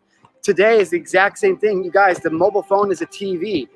Whatever single channel you put it on, whether it's Facebook, Instagram, YouTube, that's a channel for distribution. The whole point is to entertain, educate, pique the interest of your ideal audience. Once you have that attention, then you can monetize it. We don't really necessarily run commercials on social media content, but we post links, and those links go to offers, services, promotions, right? It's the same exact thing. So again, entrepreneurs, don't overcomplicate it. Social media is just a broadcasting station. It's a media company. It's a tool, right? That's all it is. So you guys understand that the mobile phone's a TV. That's a distribution tool, right? Facebook, YouTube, Instagram, that's a TV channel. Whatever content that you put on it, your TV show, that's how you get the attention. That's how you get your target audience. And then whatever you drive the traffic back to is you drive it to a link or a landing page, URL. That's the new age commercial. So don't overcomplicate this shit, you guys. And if you want to learn more about it, I have a free training. Comment below and I'll show you guys exactly how I am turning my social media into a TV station, how I'm creating myself as a social media personality. I'm telling you guys, location-free lifestyle, and you get to talk about whatever you love the most, whatever your area of genius is. That's the TV shows that you can produce. All right, let's think smarter, not harder. I would stay silent behind all the scenes, just plotting to come up and get in my wealth. Now suddenly reality is a dream. They put all their dreams on a shelf. I pray to God when all these people see me. Yo, what is going on, everybody? Welcome back to the Marshal Gillen Show with Kyle Dillinger. It is Thursday, June 4th. I've had a really busy week already, bro. Like, yesterday I went hiking like 5 miles into a forest. Ended up walking up a freaking creek. It's the most beautiful creek, dude. For like a while. I found these wild like shallots, like these onions, these wild shallots. I'm throwing out of the dirt, bro. Freaking wash them off in this crystal clear water. Cut open with a knife. Was biting into it. Oh, so good. I was like, imagine if it was like 200 years ago or something, 300 years ago, right? And you're like some human, Native American, I don't know, walking through the forest, walk through the creek on a hot day. It's humid, fucking mosquitoes everywhere. You know, you're wearing like a loincloth probably or some shit. You haven't eaten in like a day or so because you guys haven't found a kill, you know? And you come and you look at the side of the earth where it's washed out in the bank, and there's just these big bulbs, these white bulbs, just like little like this size, right? Sticking out of the earth. And you're like, what the fuck? And you look at it and you rinse it off in the water and you're like, and it tastes so like almost hot, heat, like, and peppery, but it's just like, fuck, it tastes so good, dude. So we were like, eating this, and I'm like thinking, like, imagine like 300 years ago, you find a whole bunch of those.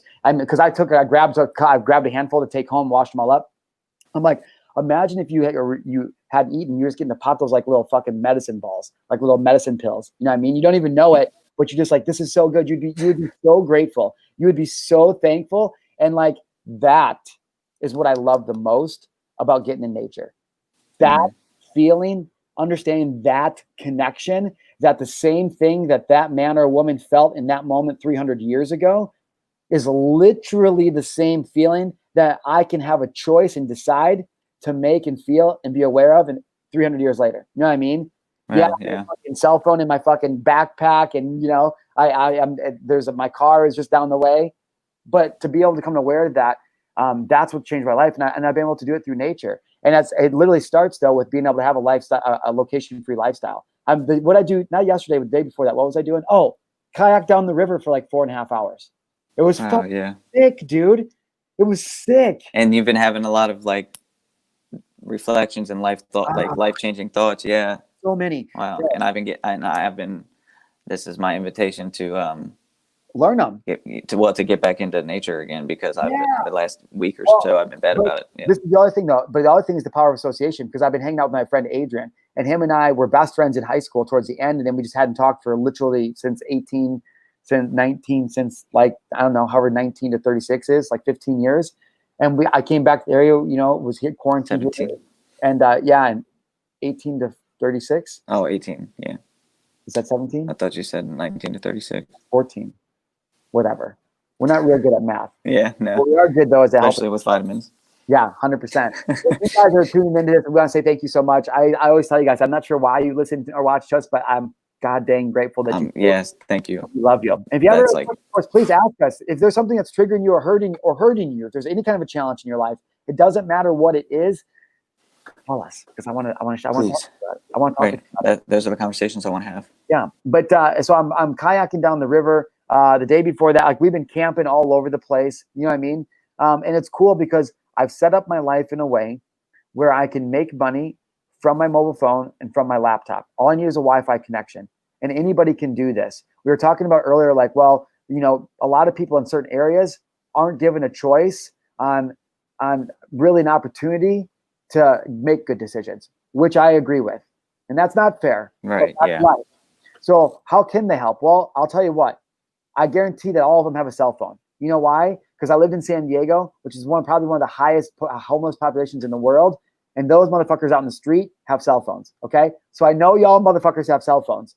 And what I'm trying to tell you guys, and what Kyle and I are proving to you by showing up and giving you guys energy for 2 hours every day, is we're trying to show you that literally with a cell phone and social media or Wi-Fi connection and the desire and will to make yourself better, you can literally make money. I'm going to explain this all right now. We're going to talk about this because I want to break it down for you guys. That's so simple a 6-year-old can understand it. Not because I don't believe in you guys, but because my mentor taught me that that's what we have to do. We have to break it down so simple that a 6-year-old can understand it.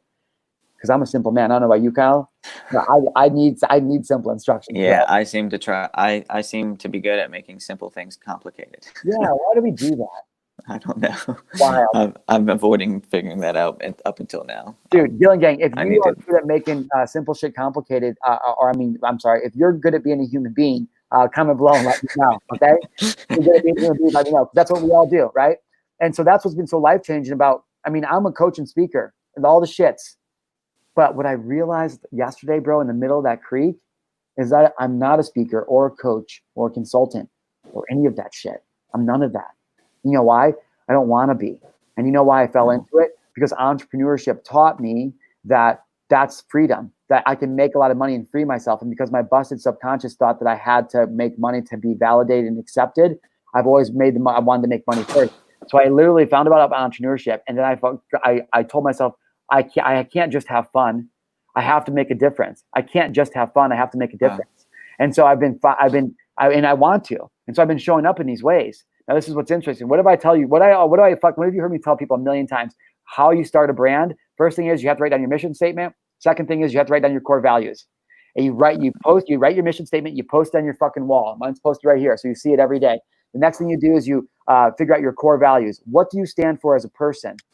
What I did is I wrote down I pulled up a list of I Googled core values list, and I pulled up a list, and there's hundreds of them. And I spent 2 hours going through it all. Well, I spent 2 hours in the whole thing. I went through the whole list and I wrote down every single word, every single core value that stuck out to me. And then I set it aside. And then I looked at that list I made and I started to find all the core values that were the same core values. And I found which one was best for me. And what it came down to after hundreds of them, I narrowed it down to just 13 things that Marshal Gillen is about. 13 core values. And I'm not going to share all those right now, but you know what the number one core value is? And it just, always, you know what it was? It has to be fun. My number one core value in life is it has to be fun or I'm not doing it. Because I remember before it was all about the money and before I was trying to figure out how to go to 7 figures, I remember when it was only about fun for me, Kyle. I was like, I just want to have fun and be happy. I'm not smart enough to make fucking people out there change. And I've been trying to get people to change forever, for 4 years. I've been trying to get people to want to make money online for 4 years. And most of the people that follow me, some of them buy from me, but a lot of them don't. And they don't, you know why? Because they don't want that from me. Because it's not what I'm called to do.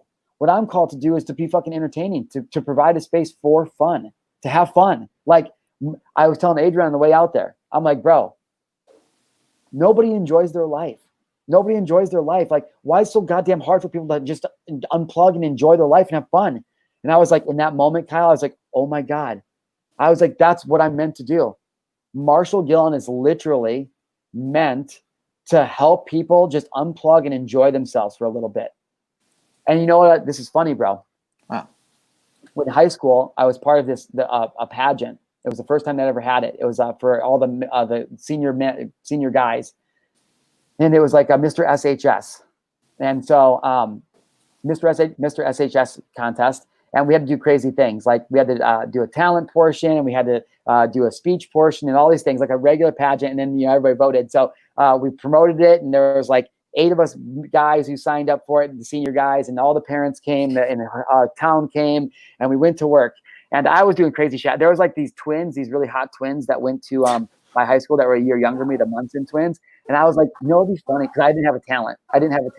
And so why I'm telling you guys this story is because I want you guys to be able to look back in your past and see what the fucking signs were that you have ignored because society and programming has taught you to. What I'm realizing is I've always been an entertainer. It's all I've ever wanted to do. And so I look back, I think, so in that, you guys know how the mind works. You know what I'm talking about? everything I'm explaining right now for the next like 5 minutes happened like that. Like Yeah. Adrian said that, and I was like, all of a sudden, you know. But because I've set up the habits and routines, and I've done it consistently for so long now, I created the space for me to be able to have those downloads like that. That's how plugged in I am. And so it's interesting because it's like, wow, right? And so it's interesting because in that moment, I'm thinking back to this. I think back to the Mr. SHS contest. In a month, so I'm like, I was creating for my talent.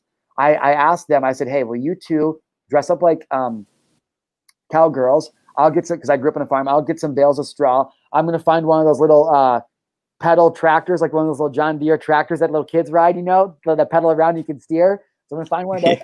Yeah. I was jacked in high school. I'm like, I'm going to wear just overalls and a straw hat.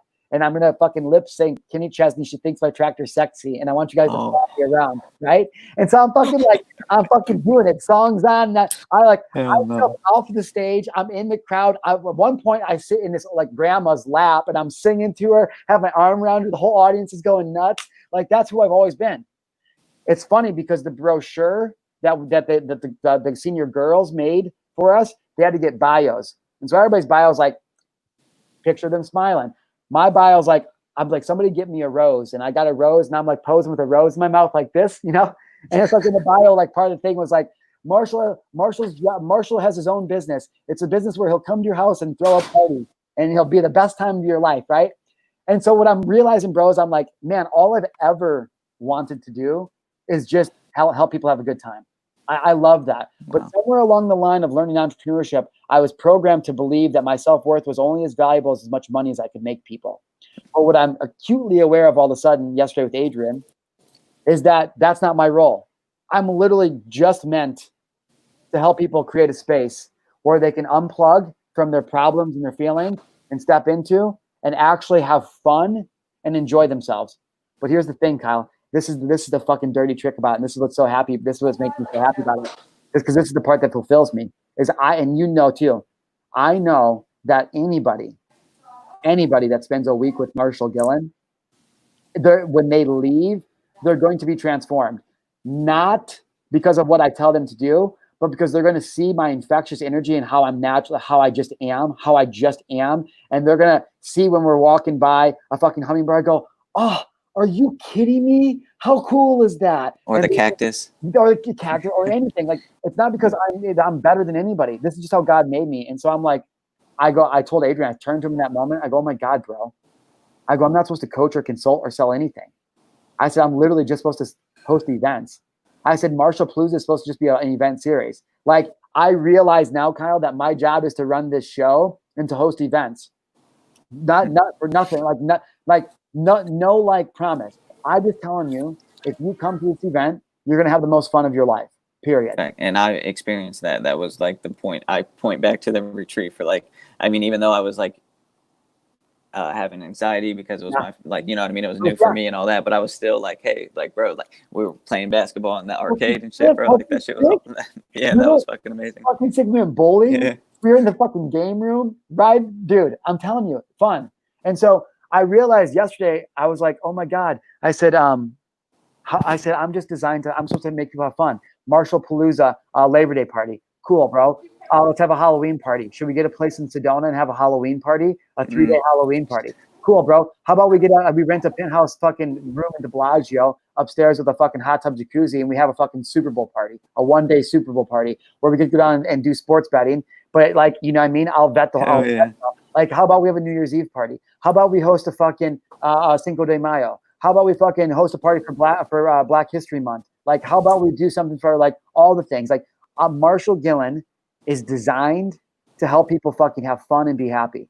And I don't know. I've tried for the last 4 years to get them to do that when they leave me, and I have failed. I have failed miserably as a coach and as a consultant, you guys. I feel like I have failed as a coach and consultant, but it's because I've been out of alignment. And so I'm telling you guys this live. I'm sharing this with Kyle right in front of you. I told you our life is going to be a lot funner, simpler, and easier going forward. From this day forward, there's nothing you can buy from me publicly besides coming to Marshall Palooza. And so the first Marshall Palooza that we're doing is Labor Day. It's Labor Day. It's September 6th through September 12th. And so I'm getting so it's one of 4 places still. but a mansion cabin in Lake Tahoe, which is in California, you guys, in Northern California in the mountains. Fucking gorgeous. And we're going to close out summer together. We're going to close out summer. We're going to fly in on Sunday afternoon. We're all going to pick our rooms within the mansion. I have some fun icebreaker games and some silly stuff that we're going to do on that first night. On Monday, we're going to wake up and we're going to have a fucking Labor Day party. Like, I'm going to have a DJ there. We're going to have some drinks. We're going to have a ton of food. We're going to have an amazing time. When we wake up the next day, we're going to really do a whole pampering day, a recovery day, right out there at the mansion. Don't you know? Okay, we're going to do that. And we're going to do some things like, I don't know, some massages, maybe some fucking yoga. I don't know. I was thinking about getting one of those IV people up there. Give us some IVs and some vitamins. But like not the vitamins we take every morning and throughout the day, but like other vitamins to make us healthy too. All vitamins are good for you. And so it's, it's just, that's what I realized when I was with Adrian yesterday. Now I want to share something because I want to share something publicly about you because again, you've helped me do something that nobody else could have helped me do. And that I couldn't have had the space if it wasn't for you. And so I want people to be very, very aware of how this is working. But I'm sitting there and I'm going, okay. So Marshall Palooza, and it's just coming to me. I'm like, on Wednesday then, after our recovery day on Tuesday, on Wednesday, we'll wake up and we'll do something crazy. Like, I don't know, go fucking on a hike. Well, I'll get everybody in a van and we'll go out to a hike. Now, you've experienced hikes with me. They're transformational, right? That was, you've heard me mention it before, like that hike and that whole event, that whole experience was like, I referenced that as one of my like game-changing moments. The hikes that we go on in Marshall Palooza literally will change your life. People would, if once I have enough testimonials, I could literally sell a one-day hike alone, and people would probably invest in it because it's that life-shattering. Listen, you guys, I didn't do it on purpose. I don't know why. I don't know why. And so then I'm like, okay, cool. Wednesday we'll go on a cool hike. I said, what about Thursday though? Wonder what there's to do Thursday. Can we do like rock climbing or zip lining or the fucking four-wheelers? Like, can we go hunt Bigfoot? Nope. Nope. Go look for Bigfoot. That's not, I don't want to hunt Bigfoot. I love Bigfoot. I am dedicated to finding him or her or them. Interesting. Totally side note, and I don't want to stay here too long, but I believe Bigfoot is real. And what I believe, bro, is that Bigfoot is actually, and this is going to sound out there for some people. And okay, but I'm just being honest. So like, you know, we talked about like Venus had become a social learning complex, a social learning complex. Yeah. Becomes one thing that all the people and knowledge now, all the wisdom of all time on Venus, when it collapsed within itself, that consciousness, that wisdom became then a fifth density social complex. That's what Earth is going to be. That's what's going to happen to Earth. It's all going to moving into as it goes towards its that's what happened ascension. Yeah. But the Mars killed himself. Mars was just an earlier experiment of Earth, but they gave Mars opposable thumbs, and they, not on purpose, they thought they were good people, but they gave into war and destruction. That's why Mars ended. But some of the people that were on Mars were able to leave there and come to Earth, and they're being quote unquote stored. That consciousness is quote unquote being stored as a Bigfoot, in case this race kills itself off. That the alien can pick it back up through the Bigfoot. And so the reason we can't see them is because they literally, the way that the frequency they vibrate at is not visible to us on purpose. Oh, wow. Yeah. That makes sense. To anybody, not like that's fucking bananas. I know. So don't believe that. I don't care. I'm not here to convince you. I'm literally just to have the conversation with Kyle. Yeah. I've never heard about it explained like this. So I'm just, but nothing rejects that. Yeah. So. It's super funny because now we go with Adrian's total opposite of me. Like, he's so funny. He's totally opposite. He's not plugged in. He's not online. Like, he's totally opposite of me. And so like now, but every time we go someplace, it's a running joke where I'm always like, oh, I'm gonna look for Bigfoot. I said, oh, this is the place where we find Bigfoot. I have a joke. I carry this knife on me, and Adrian just taught me like there was this little thing there. He's like, you can put your thumb in there, and with a flick of a wrist, you can open it up. And I don't know why that blew my mind because I just learned that. And so now the ongoing, because now that every time we go somewhere, I have a little knife tucked in here. And so the ongoing joke with Adrian everywhere we go is we'll just be walking down somewhere, and I'll be like, what? And he's like, bro, put that knife away. Because at first he's like, quit doing that. And now he just laughs. He's like, bro, so you're funny. funny. And I'm like, no, bro, I'm fucking hard. What? You know? I'm about to cut off my freaking headphones. And it's just so funny now, you know? And so sometimes we'll be walking at nighttime, and I'm like, what? Bigfoot, you know, fuck with me. What? You know, and so What are you gonna do with that knife if you see Bigfoot though? pet him. I'm like, what? I'm like, what? What? Oh, that's funny.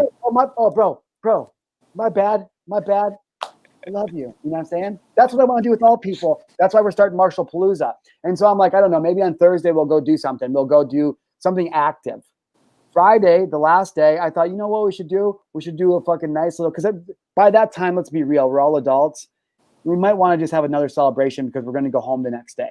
And so I said, end it with a bang. Yeah. And you know what? I was like, this is my party. And you know what I want to do? I love pontoon boats. I don't need to go fast. Wow. I want to fucking cruise. So why don't we get a couple party barges together, and why don't we cruise Lake Tahoe with some fucking drivers and some cooks and have a good time? Have a little celebration of kinsmanship, of friendship. That sounds right. A friendship. Friendship and love, yeah. Love, of companionship. And you know, really just enjoy ourselves, because I guarantee you, if you come to Marshall Palooza for a week, dude, not only is it going to change your life, but you are literally going to have the happiest. You got it on video in the past and right now. Like, I second that wholeheartedly, 1000% behind, like, facts. Like, come to be around you for a week, and it's transformational. Dude, that's all. That's it though. And again, I'm not. Kyle and I just didn't get a chance to call Kyle last night. We were going to talk about this, so I was like, we'll just talk about it on the air.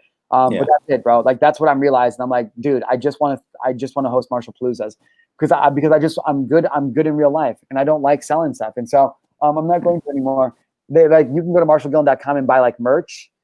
Eventually, I'm going to have my own supplements line and my own strand of vitamin, my own strand of I don't know, maybe a sativa, maybe a hybrid. I'm not sure. I'm going to talk with my guy.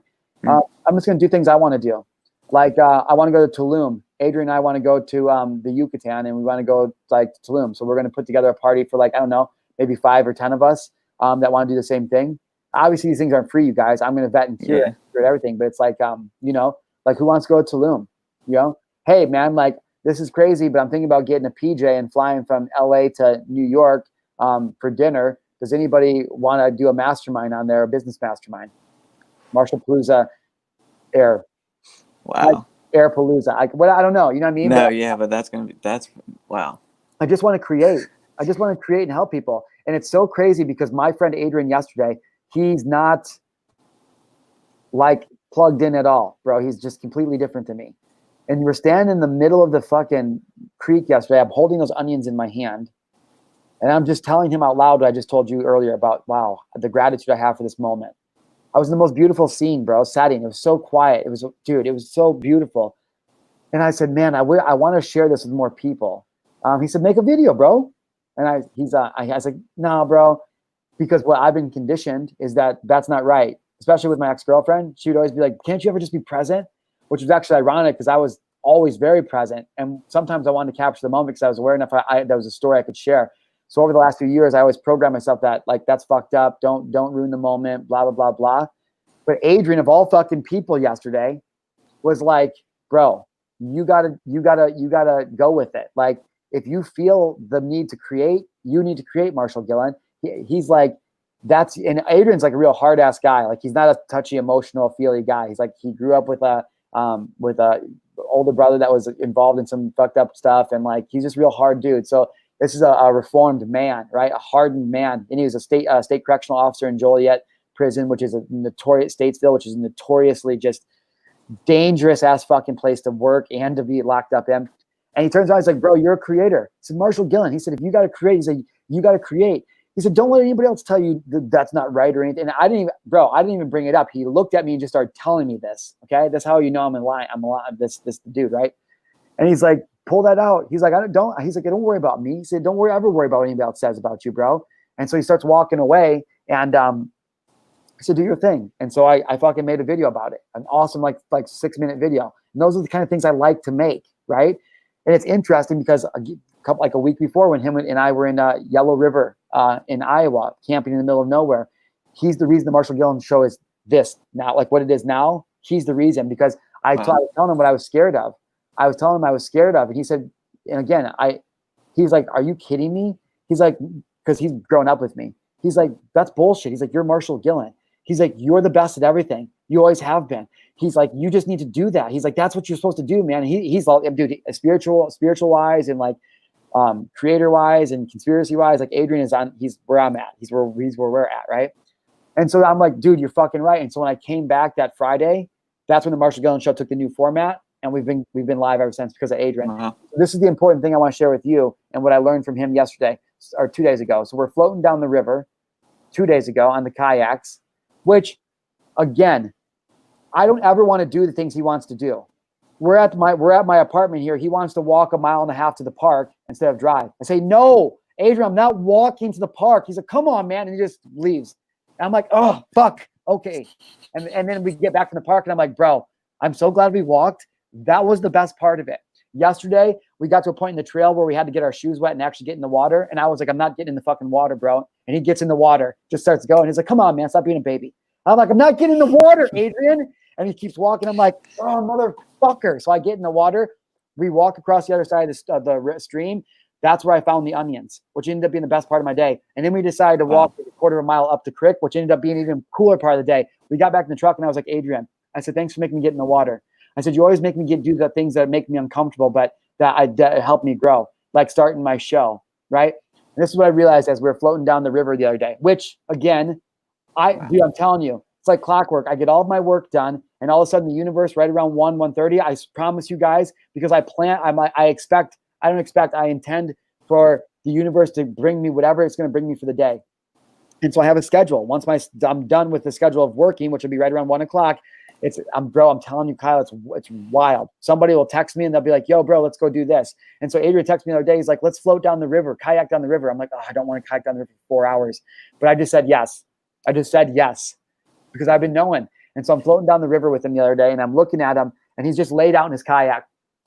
Because we're just chilling, and we're floating. And I'm sitting there kind of meditating. And I'm looking at him and I was just so overwhelmed with gratitude because I thought to myself, we're so different, him and I. But he's my best friend. And even when I get turned up and I'm spinning, he never judges me. And he's always there in the drop of a hat because he just looks at me and he goes, fucking Marshall, God, And then when I'm done, like, whatever. And I was like, that man just allows me to be me.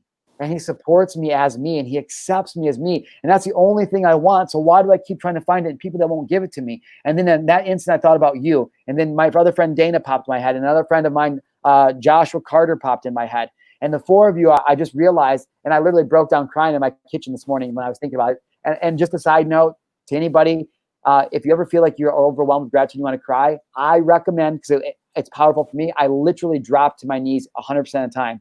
Even when I think it's silly or I'm in the middle of somewhere, because it just reinforces to me how great, like I literally hit my knees and I bow down in gratitude and I just cry. But anyways, and I realized that on the river yesterday, I realized that the four of you, like, again, it's one of those instant thoughts. I was like, the exact kind of people that I want to surround me are here already. And even if I didn't have any of the more than these four people, I am so loved and supported. I couldn't even ask for more. And I promised myself in that moment that I was going to let it go. So when I got off the river and I let out anger and rage in that video, it was because I just made peace with the fact that I'm okay with I love me and I love my people and I love where I'm at.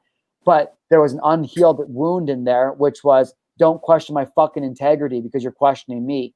And so when I reacted in rage in that video, I finally released so much anger that I had for so many years, the last like 3 or 4 years, that as soon as I honored that emotion and surrendered to it and I let it express itself, I was able, because of the awareness, to be able to make a good decision and change it and go, wow, I feel fucking better. And in that moment, I go, oh my God, I'm so sorry. I'm so sorry to the four of you. I'm so sorry to the Gillen gang who's been following me. I'm so sorry to everybody that I've been trying to prove myself through creating more results because I didn't love and accept myself enough.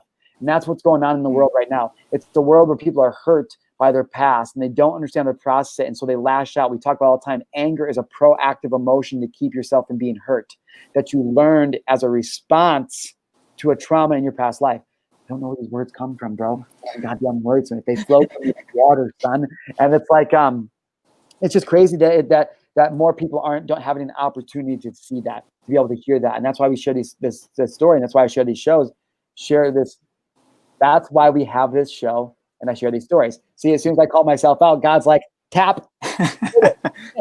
Be humble. Right. Yeah, that's funny. And so it's been crazy because what I found is that when you dial in and you're in the right rooms, let's just say right situations, with the right people who have the right information, that's when everything changes. We broke this down on yesterday's episode, but that's the 3 things that make anybody successful. You have to first be in the right situation. You have to be with the right people. And we even talked about it, that just being in the right situation isn't enough. That's not enough, because you have to be in the right situation, but you have to be in the right situation with the right people. Now, we talked about the right people is not necessarily who you energetically vibe with. Maybe you're very outgoing. Maybe you're an entrepreneur. Maybe you love human beings. But all of a sudden, when I post All Lives Matter and you post Black Lives Matter, all of a sudden, so that's what I mean. You can be in the with the right people, but they might not have the right information that you need to be happy, have fun, fulfilled, right? And so that's what we're looking at.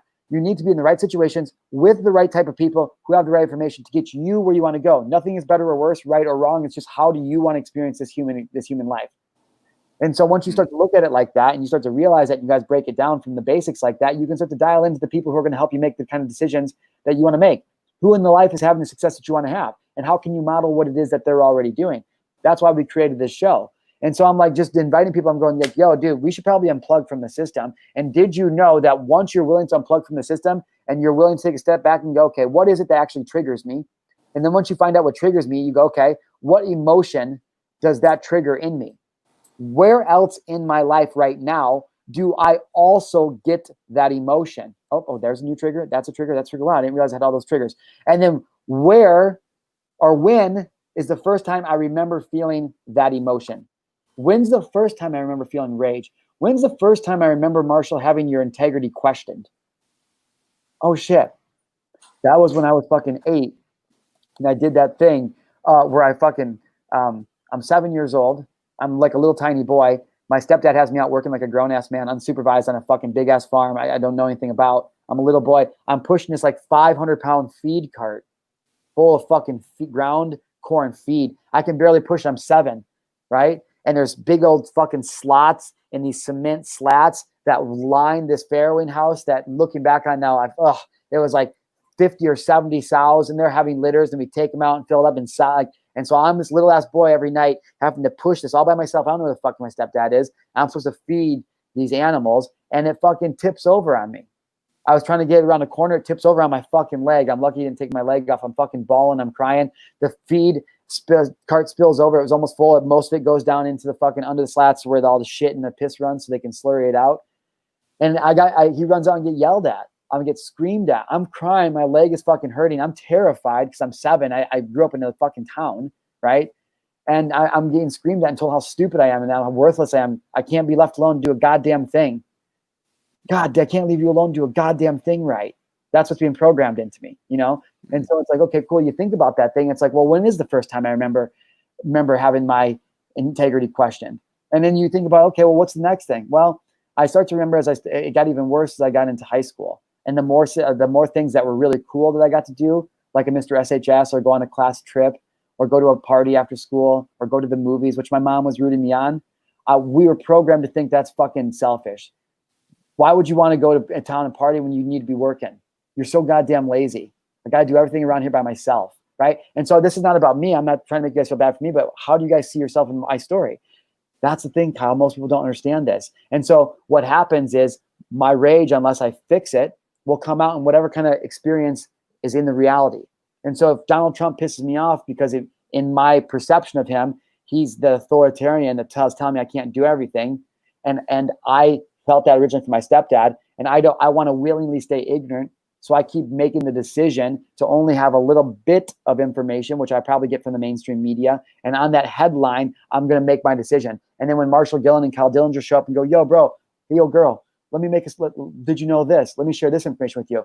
They go, no, I don't need to know anymore to know he's a racist fucking asshole. I hate him. I don't need that. Right. People are willingly staying ignorant.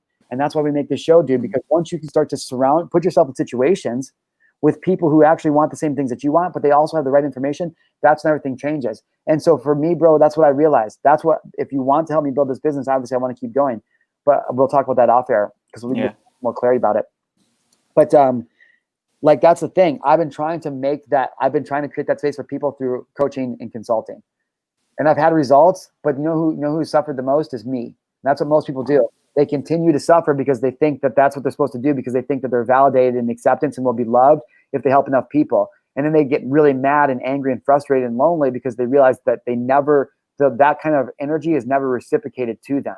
Because on a quantum realm, which is void of the thought and only tunes into frequency and actual vibration of cells, the energy at an energetic quantum realm, right? Physics level.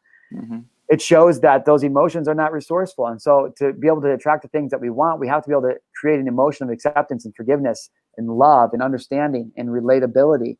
And so that's why you were, broke down a little bit on earlier. And it's like, yo, bro, like our dads, our moms, like the Black community, the yellow community, like nobody's doing this on purpose. I mean, like nobody's making you feel like this on purpose. It's a choice. There are people out there that will dial into that frequency, and they will fucking kill you if you choose to dial into it, which is really easy to. It's easier to choose hate over fear, or fear and hate over love and acceptance, forgiveness, especially.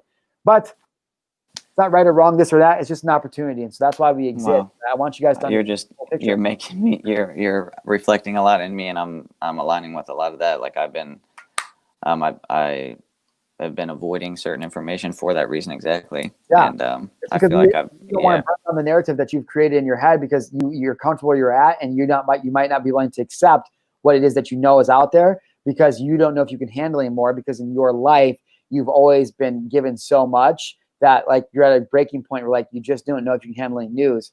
But in the reality, like you're always waiting for the next shoe to fall. And so there's always going to be the next event where you're like feeling that feeling because of a perception, not because there's anything wrong with you, but because like that's just a programming. So now you're breaking free and the veil's coming off your eyes, and you're going, yeah, these things I know, it is true.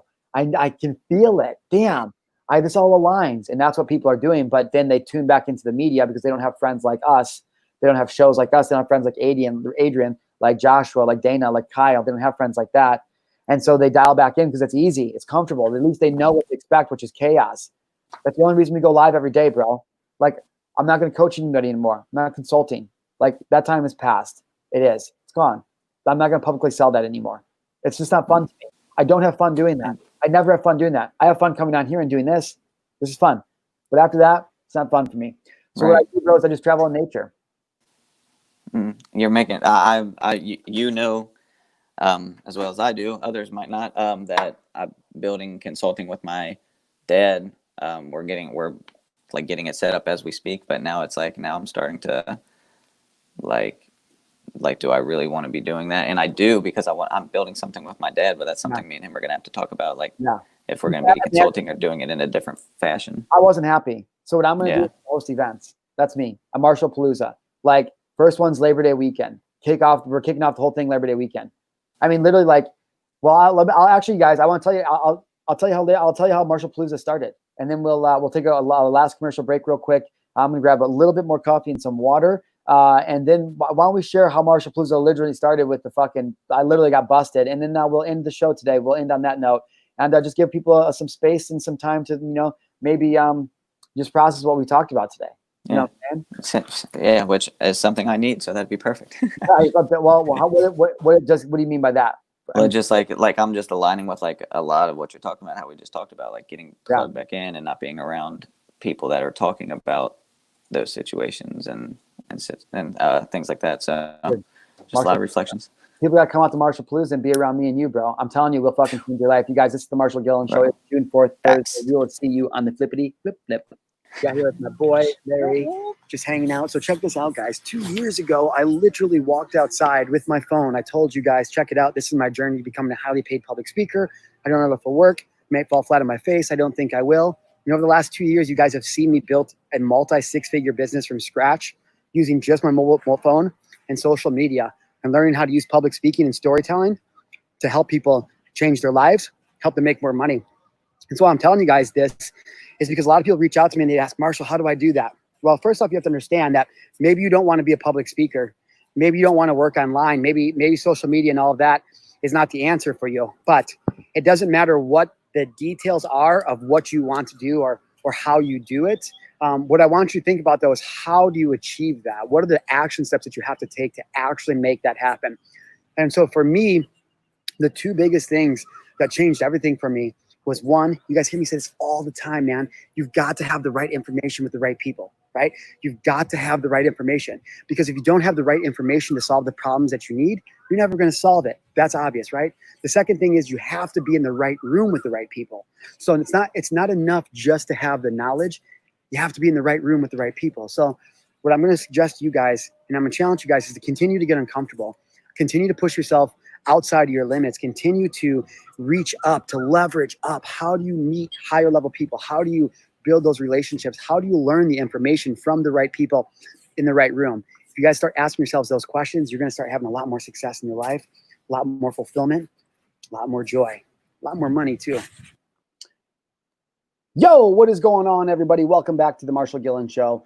This is the end of the show. We're going to wrap this bad boy up, but we've been talking about something we're excited about, and that is we're excited to be the type of show going forward that really focuses not on trying to ever prove anything, but just having a genuine, like, yo, this is what we're going through. These are the situations. Like no pressure. You kind of like just show up and talk it out. Kyle wants to be a content creator, and he wants to help people. And so it's awesome that he shows up here on my doorstep after I have all this information and knowledge, at hundreds of thousands of dollars, investing years and all the blood, sweat, and tears. And I like to show up as a reflection that I need in my life.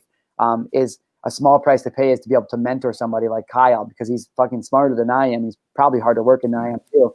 And so it's like, you know, for the universe to bring that to me and to be able to have that opportunity to mentor somebody like you is a gift. And so I just want to remind people, like, I'm not going to sell you anything anymore. Like, I don't like it. It's not fun. It's literally against my number one core value. And I haven't been honoring myself. You know what's fun to me?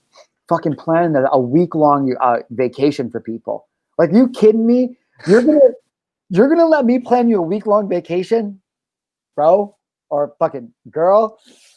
I promise you're about to have the fucking best week of your life. Okay. Wow. This is how much money you need to invest, and for your investment, this is what you're gonna get. You know, oh my God, I promise you'll be on like any other week. That's bro, I know it doesn't seem like it because the way my energy comes off, but I'm aligning with that also. Like, I'm ready to like step away from like what I've been doing. Basically, it's just and I like it, and I may go back to it. I understand it might be a season, but for right now, where my head's at, like, I need those moments to like have fun and like let those those drugs, quote unquote, so to speak, be released in my brain. Yeah, the hormones. Yeah, for sure. Hormones. There we go. You know, it's interesting though, because it's again, if we look back to when we were younger, we'll almost always figure out what it meant we were supposed to do. And what I mean by that is, think about what you want to do when you were 18. Literally, guys, like right around that time, what did you really want to do? When you went and sat down in your counselor's office and it was time to figure out what you were supposed to apply for college, which is a bullshit scam. The biggest public scam in the fucking history of America. Maybe not the biggest public scam. There's a lot.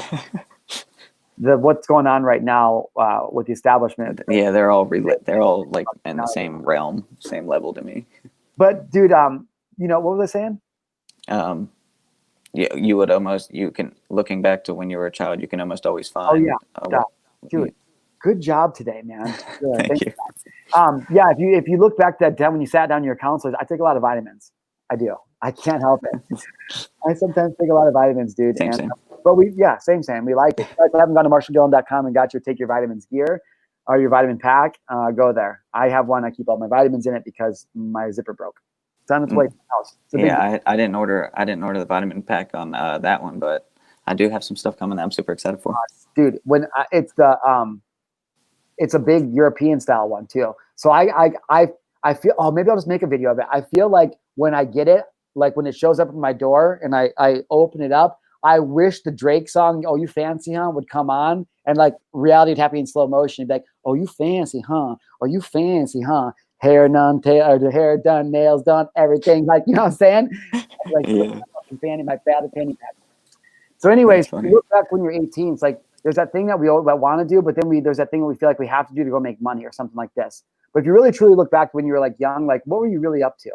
And so if I look back when I was young, dude, when I graduated high school, between my senior year and going to Southern Illinois for their full ride, my parents decided to go to Wisconsin Dells with my sister. I live in Northern Illinois. Wisconsin Dells is like one of the places to go.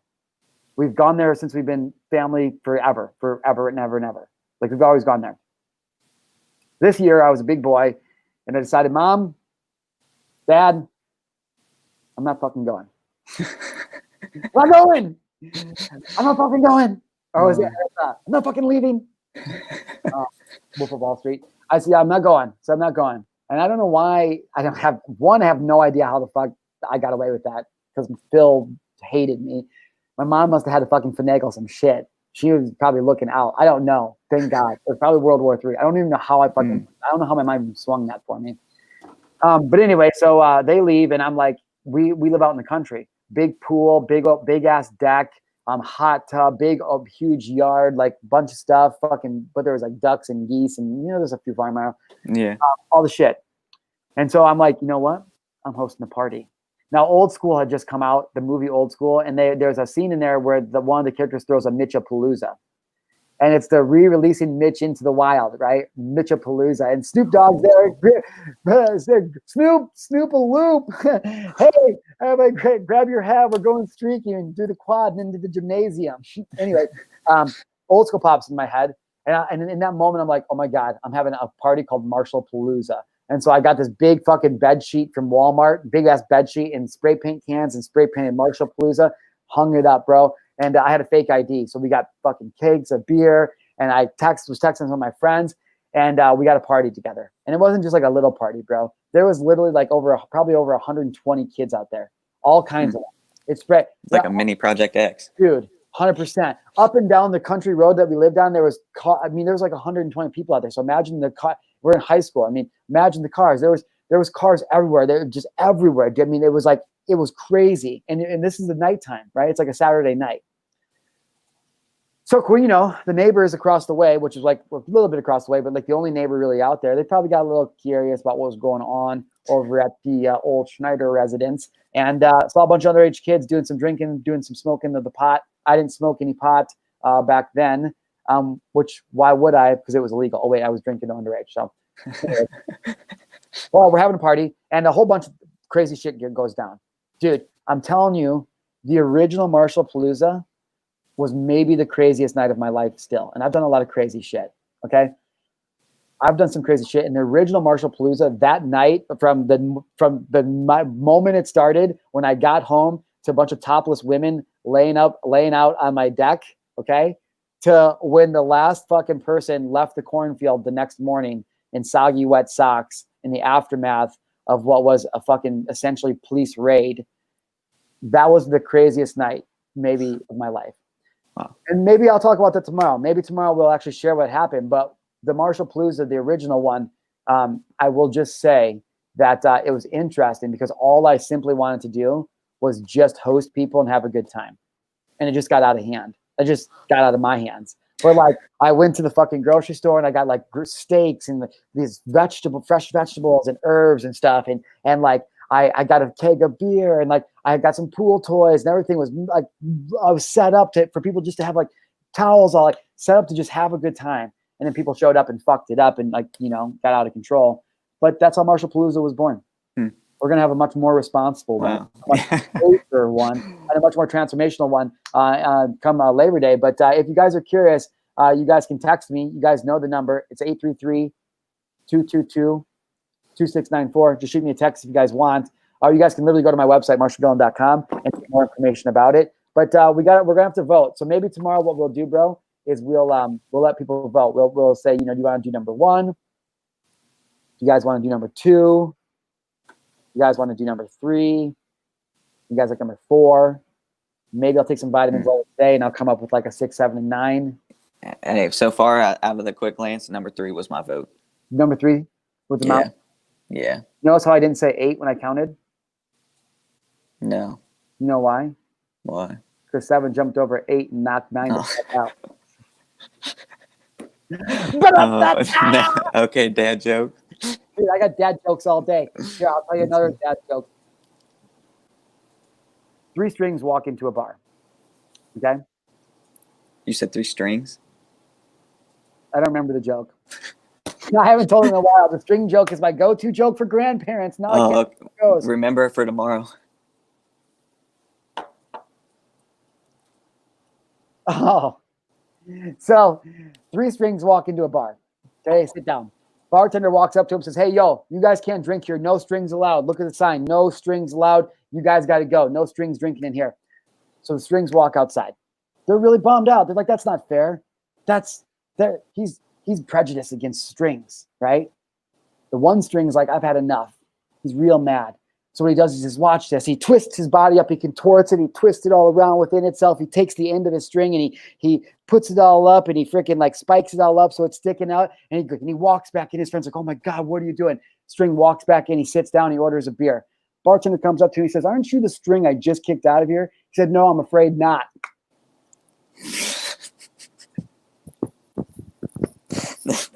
Oh no, I'm Hashtag all day, bro. that Hashtag all day. no, that ain't it for me. But That's funny though. you know, I admire it. But you know why I tell that joke? Because it's a grandparent joke. If I tell grandparents that joke, they laugh 100% of the time. And as a bartender, for years, I realized that once you learn a couple lines, you just go back to them all the time. Like in San Diego at the bar, there was a tour spot, so the longest people would be there for like 5 days. So I worked with the same girls for like 5 years, and I said the same like 20 lines for 5 years. So they heard it all the time, but to the guest, it was always brand new, and it always seemed off the cuff. It always seemed off the cuff. They're always like, "Oh yeah, like I told you, oh bro, you're the best bartender ever." "Oh really?" "I'm not really a bartender, bro. I really picture myself as like more of a game show host." "Oh my God, hardy, har. And the girls are like rolling their eyes like, "Oh, this motherfucker." Meanwhile, I'm fucking raking in the cash, baby. But that's the thing, man. You look back to when I was 18 and what was I doing? I was trying to host a party, having a good time, you know? And, so maybe we made some space for the Gillen Gang today to be able to do that. How are you feeling about what we got going forward, bro? I don't know, bro. I'm noticing that I don't know, like I'm feeling a lot of like how we've been talking about all over the place. I can't. It seems like up until now I haven't been able to like reflect in the moment on things and act right away. But I have things written down to like think about and sit with. And you're the coolest. Thank you. I appreciate you, dude. I appreciate you. I texted you in the message the other night. Like I'm grateful for you for your support, man. Especially as I move through I've been moving through. Like you connecting you to me publicly. Could be looked at like a lot of different ways. Like, "Oh, bro, you're gonna connect with Marshall. He's a conspiracy theorist. He's crazy, right?" I mean, dude, you have to go look at my Instagram feed right now. Crazy shit. I just posted some late girl who's basically stalking me. Not really. No, she's not. No, she's not. But she's very triggered by me because she feels very hurt by me. I didn't do anything. I just didn't get a chance to answer her messages that she sent me on Facebook. And she just blocked me. She's somebody I knew from high school. She sent me this really heartfelt message. I mean, like fucking novel, like 6-page novel that had to do with my friend Dustin that I never knew was a thing. And she said she never told anybody. But by watching me and what I've been going through and what I've been sharing, she just feels so safe to tell me and all this stuff. And I just didn't see it. I was out in the mountains where I didn't have any in Yellow River where I didn't have any service. And so I didn't see it for like 4 days. And I finally went to open it up and I couldn't open it because she blocked me. And I was like, that's weird. And so I went to Instagram and found her and I said, "Hey, yo, girl, like, thank you so much for sharing that with me. Like, that's incredible, you know, and like, hit me up, let me know, whatever. And she sent me back a really nice message on Instagram. She's like, "Yeah, I'm sorry. Like, I just have quarantine's been making me crazy and thank you for your blah, blah, blah." And then I didn't say anything back to her. And so I did the All Lives Matter thing. And I think enough days, dude, that she just like came at me with force. Like, "You're such a fake and conspiracy theory and you're so hurt and you're just doing this to validate yourself," like all this crazy shit. But if you go look at my Instagram stories, you guys, and I'm not trying to call her out, but it's well, I am too because I'm petty as fuck. But like, let's be real, because I'm fucking petty. But I'm sharing it because I'm like literally like, if you watch the show, Kyle, if you know me, like you know me, like I'm none of those things. Right. And, it's an opportunity for you guys to realize what I learned yesterday and what Kyle's learning via me on this show is like, we're focused, go in energy flows. We hear that, but truly, if you focus on all the people, all the fucking Lindsey Burns of the world, if you focus on all of her, then you're going to be burnt down and enraged all the time.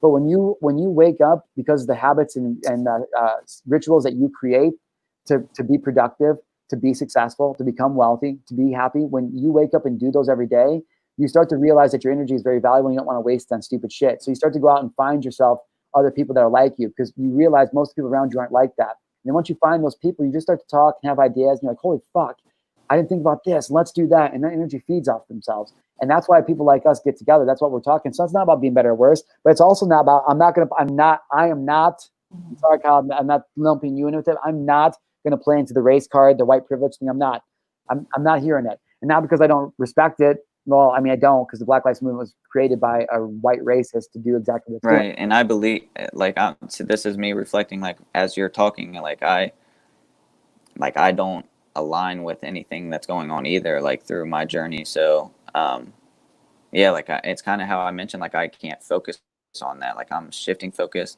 I declared it on that post. Like, I'm here to heal and help heal. Like, that's like what I want to do. And like, that's where my energy and focus has to go. Right.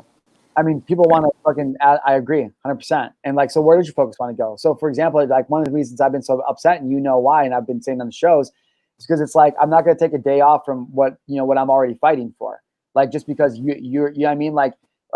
So it's just like, I'll say this. Okay. We all have something that we believe in and some people that we want to help. And so let's not worry about who's different. Just like a job for the fake paper that we work for that has actually fake value, right? Just like a job, it takes all different kinds of jobs to make a community work. Imagine that it takes all kinds of people to make a humanity work, right? It's like the same thing. And so maybe you were born or chose your plight because you're supposed to empower the Black community. But trying to tell me I'm a bad person or a racist or a bigot because I'm not focused on empowering the Black community, that's fucked up. One, it's like a free country. What you're doing, what you're trying to put on me is literally what you're trying to oppress. And the oppressed become the oppressor. Like, that's just like what we're manifesting is manifesting us too. It's not a racial thing. It's not a gender thing, you guys. It's an energy thing. Right. So, that's the whole thing. I'm like, I'm not going to buy into that, because to me, again, I say it every single day, 40 million people a year trafficked, slaves, most of them sex trafficking, most of them children, pedophilia rings. Right? Which is, international. I was about to say, which is why you rep International Network of Hearts. I don't know what else I can do. I know I can show up and have fun every day and do this, but I know that I can donate my time, and I know I can donate all of the energy and attention that we get for making our money matter back to if you go to marshalgillen.com, first thing that you can click on at the top of the page is Save the Children. You can make a donation to International Network of Hearts. I'm not affiliated with them at all. Actually, quite to the contrary. My best friend Larry doesn't really even talk to me anymore. I don't know how he feels when he probably sees me talking about International Network of Hearts. I'm sure he's happy because he's literally the nicest guy in the world. He is the nicest guy in the world. But bro, powerful lessening consequences. I acted in rage and anger, not at him, but out. And it just got to a point over a period of a few months where he was just tired of it. He just couldn't support me in it anymore. And so he had to leave. And he found a girlfriend out after our ayahuasca trip. And he ended up marrying her, and they're probably having a kid. She might be. No, I wouldn't be surprised. I don't know. Don't know that. I mean, he's living his best life, and I've made multiple attempts to reach out and tell him I love him and how thankful I am for him. But I don't do it with any expectations. I do it because my soul is expressing gratitude for Larry. And even if Larry never talks to me again, that's his right, and I would never be mad at him, because it's also his right to feel hurt and betrayed by me, because I created that energy. And maybe Larry wasn't meant to stay in my life forever. But maybe he was just meant for me to learn that lesson, to go, yo, bro, you lost one of the realest ones that you're ever going to fucking lose. And I promise you, Marshall, if you don't ever want to lose a real one again, then you better change your anger and you better adapt to it quick. And so if it wasn't for Larry Tucker, whether he loves me or likes me ever again or not, I'll never be able to say thank you enough, because his family took me in. And I mean, took me in, like accepted me for who I was. And they let me be part of something they'd already been building for 8 years. They wanted me to speak for it. And so I know that Alma's probably too busy kicking ass and to really probably have too much of a judgment. And then she'll back up Larry, but she's just one of the best human beings in the world. And I'm sure if Lawrence is watching, bro, what's up, man? I miss you, homie. I love you. And again, not to make anybody feel bad. I'm not trying to call anybody out. I'm just saying this is my experience, right?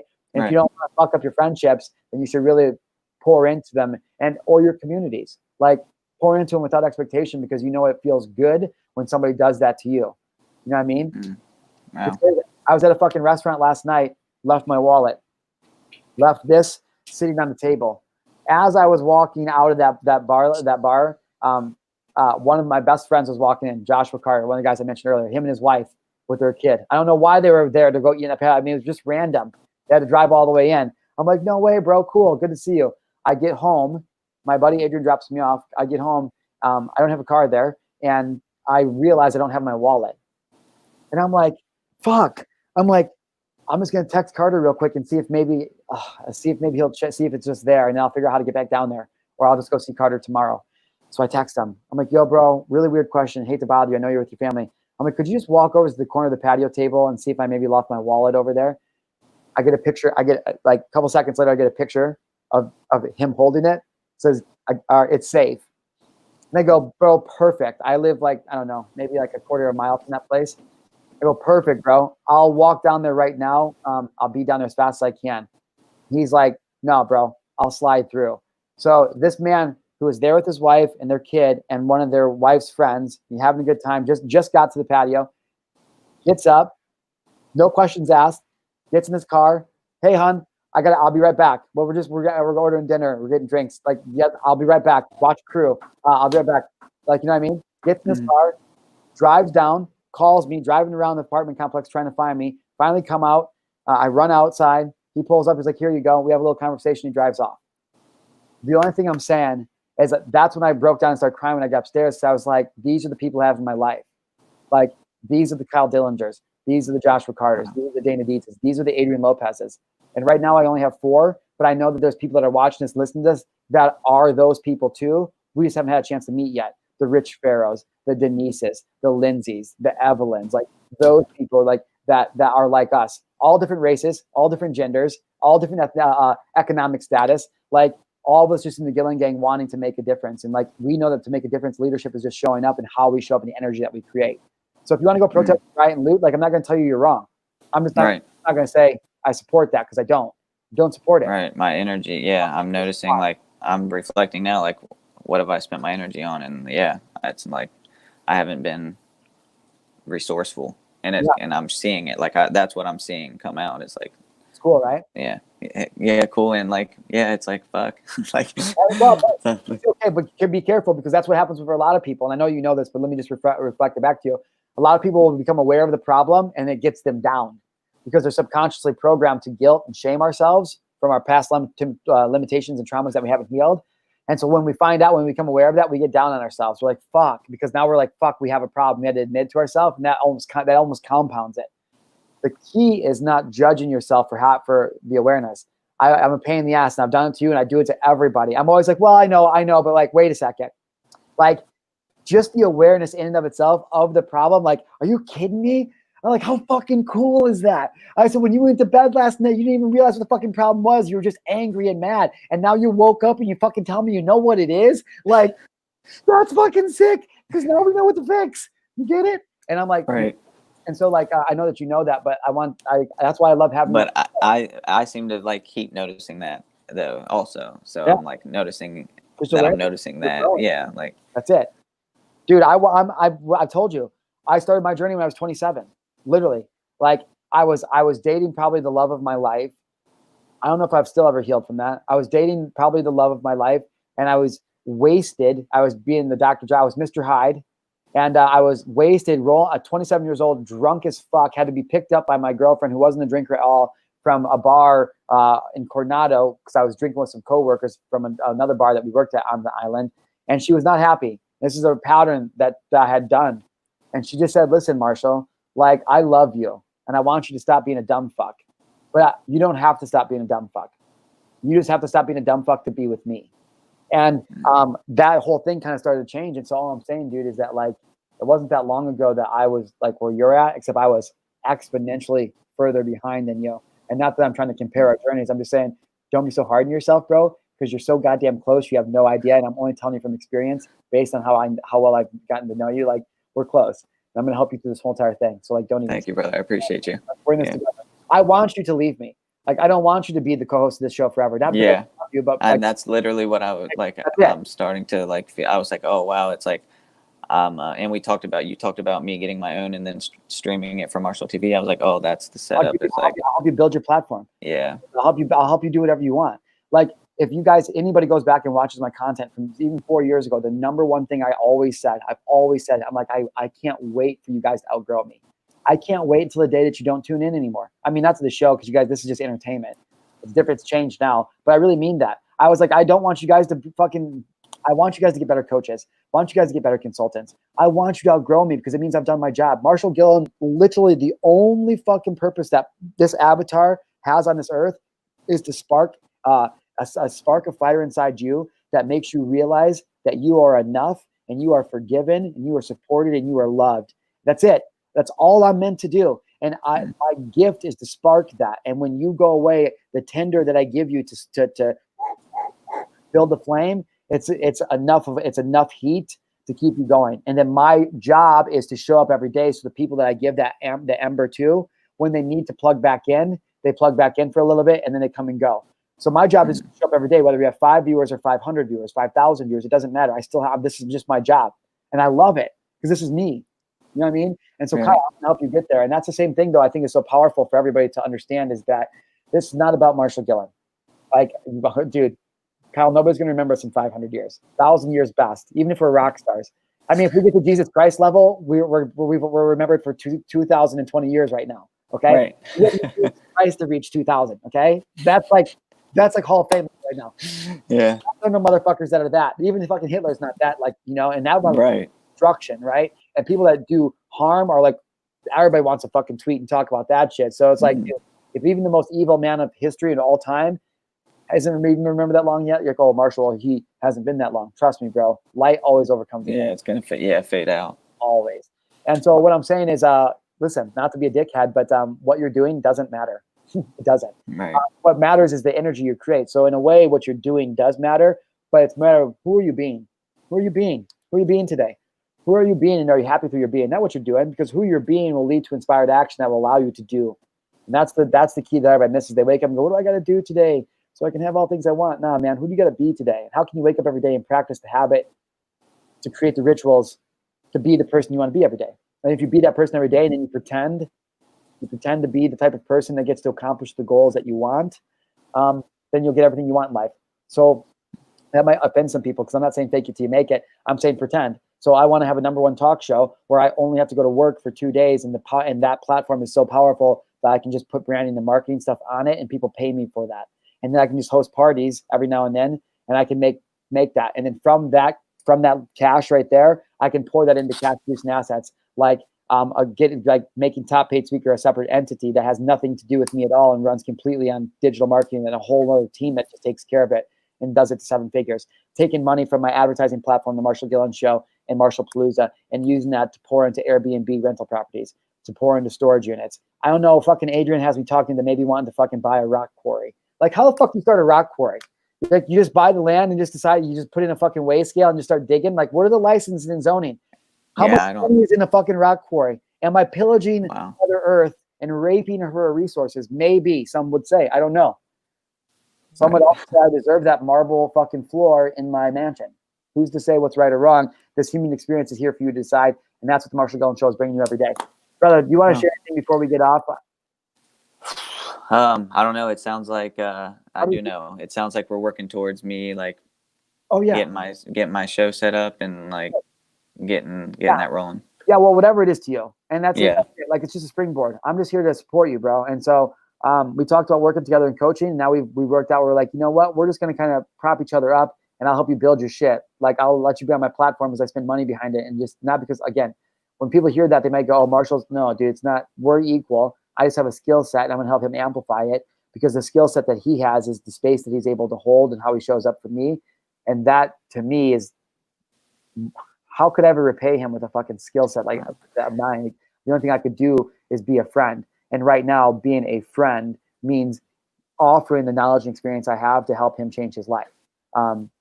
That's how it is. And that's what I want to do. But I had to meet you first, right? And you came out to a retreat. Now that's what we're doing.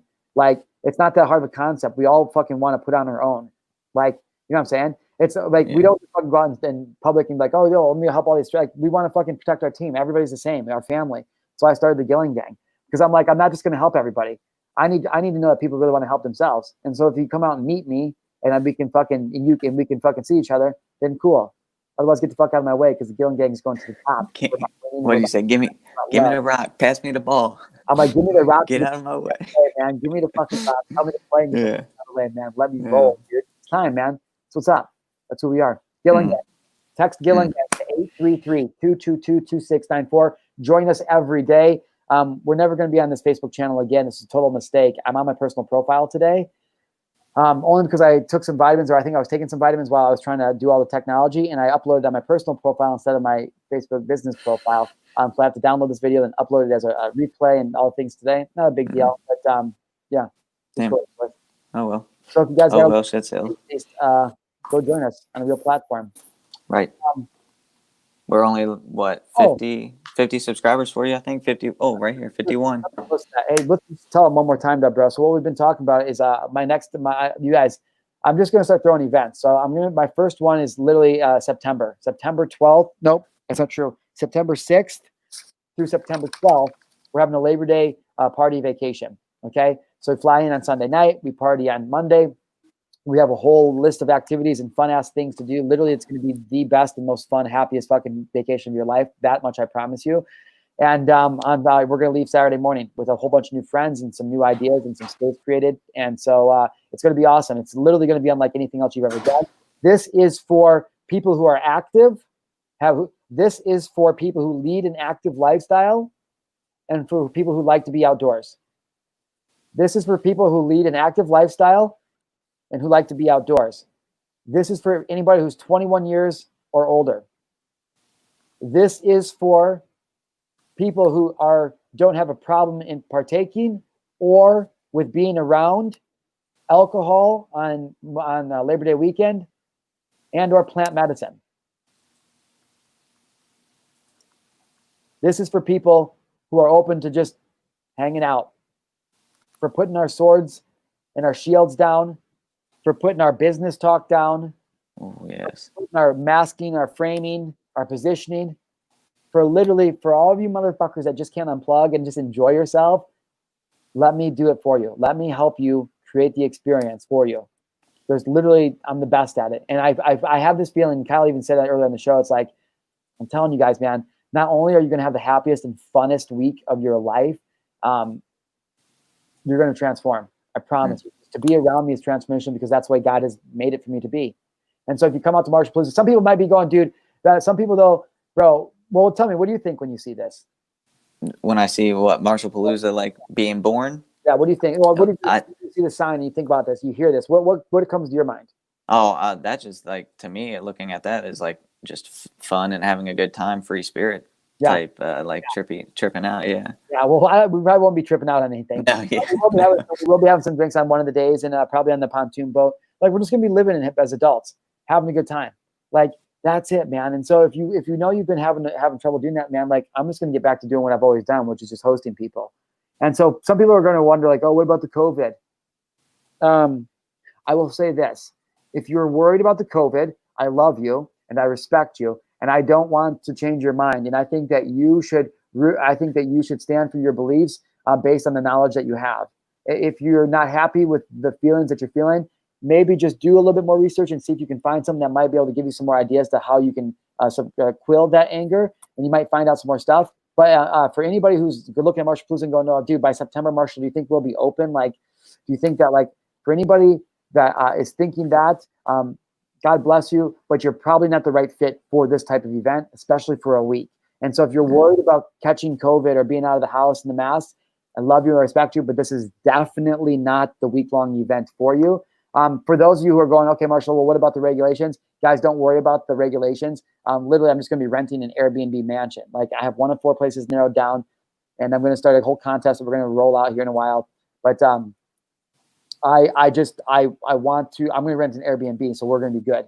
Like, even if we don't go to, like, we won't end up going to any bars anyways. Like, we'll be at, like, our place the first night, then we're going to go do active stuff and fucking be better people, and then we're going to go through, do lots of fun pampering and cool outdoor stuff for a week, and then on Friday we'll lounge on the pontoon boat. We'll probably have some more drinks.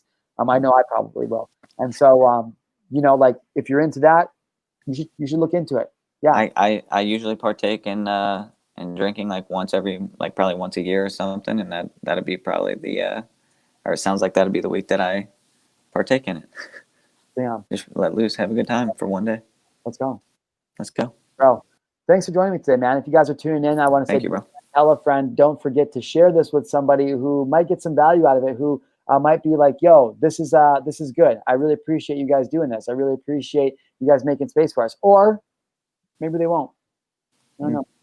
I don't know. We're allegedly the #1 show, so I don't see why they wouldn't. I don't know why they wouldn't either. Hey, guys, thank you so much. I don't know why you tune in, but I'm glad you do. Kyle and I love you. And make sure you tune in tomorrow on Facebook Live or at youtube.com/Marshal Gillen. All the replays are now available on every podcast platform. We are happy and excited and honored and grateful to be able to show you live and in color over the next few years how we build 7-figure brands through creating shows online and through throwing parties. That's what I'm doing, and loving people and loving God. Like, it's so simple. I've been trying to tell you. You guys should come out to Marshall. Wow. We'll have a week-long conversation about it. I love you guys. Love you all. Be nice. Love you, brother. Be kind. Remember, it's always better to be kind than right. Love you, bro. I'll see you later. And decided that personal branding was something I wanted to look into, that having an online business was something I wanted to look into. Marshall is the first person that I got in contact with. Anytime I've ever been with you, my life's enhanced, bro. Your energy, your fire, your mindset. Like, that's what I'm not for. Now, I met Marshall about 1 year ago, and ever since then, he has absolutely transformed my life. Man, your course has totally changed my life, and just working with you has been unbelievable. I want to say a huge thank you to Marshall for everything that he's done with the course, everything that I'm learning in the course, and just his intentionality. He's an incredible dude, awesome guy. And to be honest with you, if it weren't for this guy, I don't know where I'd be today. Well, I just want to give a quick shout out to Marshall, and you've just been a huge inspiration to me. Like, big time. From the day I met him to now, I've noticed a huge change in myself. He's helped me get past my limiting beliefs. He's helped me learn through his own actions what it takes to be a true entrepreneur and how to get from where I am now to where I want to be. You guys, seriously, I say this a lot, but you guys are lucky to be following this guy. And I'm so grateful that I did. He has been such a big help to me, and he helped me power through all of it. He gave me the best advice, so much knowledge, so much wisdom. I'm so incredibly grateful that I reached out to him that day. I just want to say a huge thanks to Marshal Gillen, because I know that without him and his mentoring and his coaching, I wouldn't be where I am. So lucky if you get the opportunity to work with Marshall. I know I am. Thank you so much, Marshall, for everything that you've done for me. I am so grateful for you, and I'm also so grateful to call you my friend. Quick video, I just want to say thank you with a lot of my heart, and I appreciate you so much. I have no idea. Marshal Gillen, thank you, man. You are a great guy, and I appreciate everything that you have done.